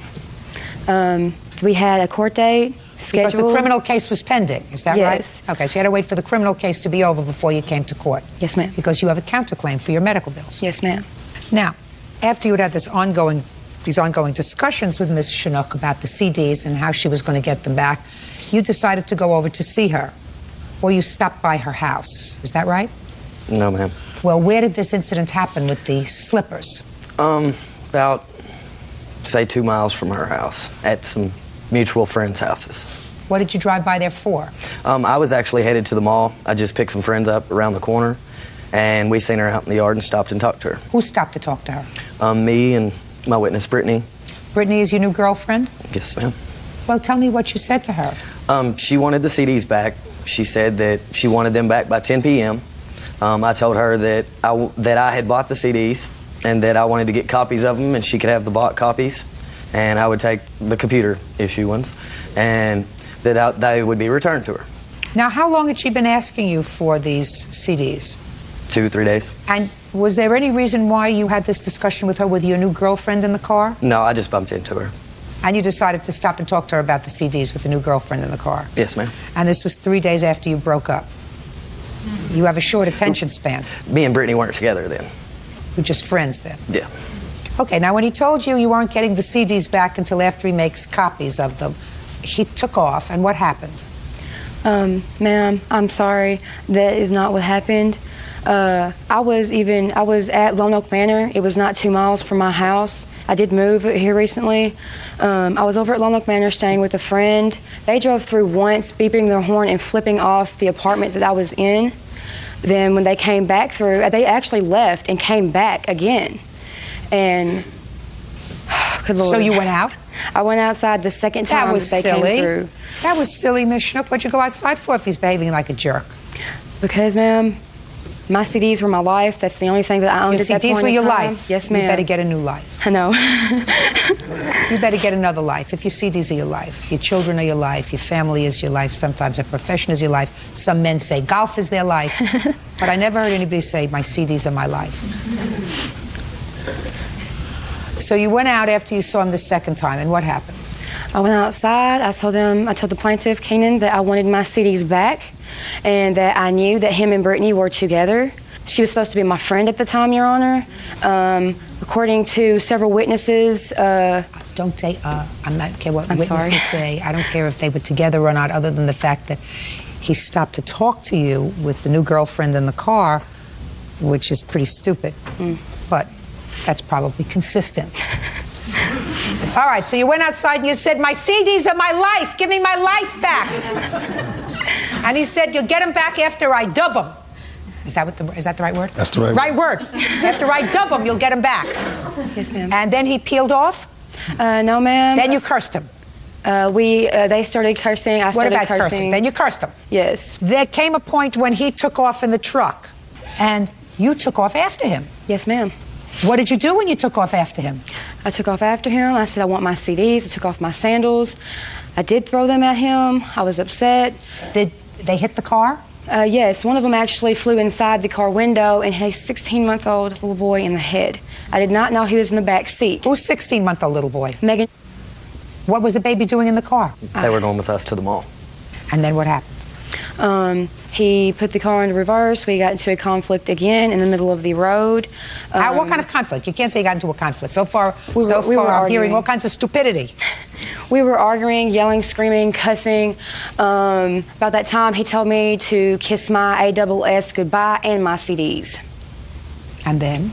I can't really remember anything after that. I was in the middle of the road. They put the car in drive. They took off. And the last thing I remember is taillights. That's the only thing I remember after that. Where did you wake up?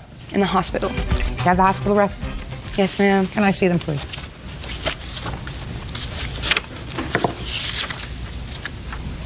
Just all of them. All right, Mr. Starnes, you want to tell me your version of the events, sir? Yes, ma'am. Me and the plaintiff Dated for 34 months. Listen to me. I don't care. We split up. I know that. Okay. Get to the 15th of July. That's all I care about. I don't care about, other than the fact that the new girlfriend is interesting because it shows your poor judgment in having a discussion with the old girlfriend after 3 days with the new girlfriend in the car. Sounds pretty dumb to me. Other than that, I'm really not interested in your social life, sir. I'm more concerned with my own social life. So let's move on to 7:15:03. She threw her slipper at the car. We were there having our altercation in the parking lot. She threw her slipper at the car. the slipper in the car. I drove away. And that's your story. And you're sticking to it, right? Yes, ma'am. Good. You have a certificate of disposition on your criminal case? Yes, ma'am. I'd like to see it.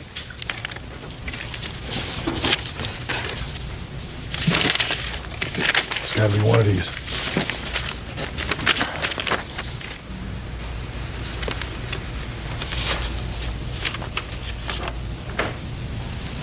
So the case was dismissed, sir, because she did not remember anything that happened. Is that right?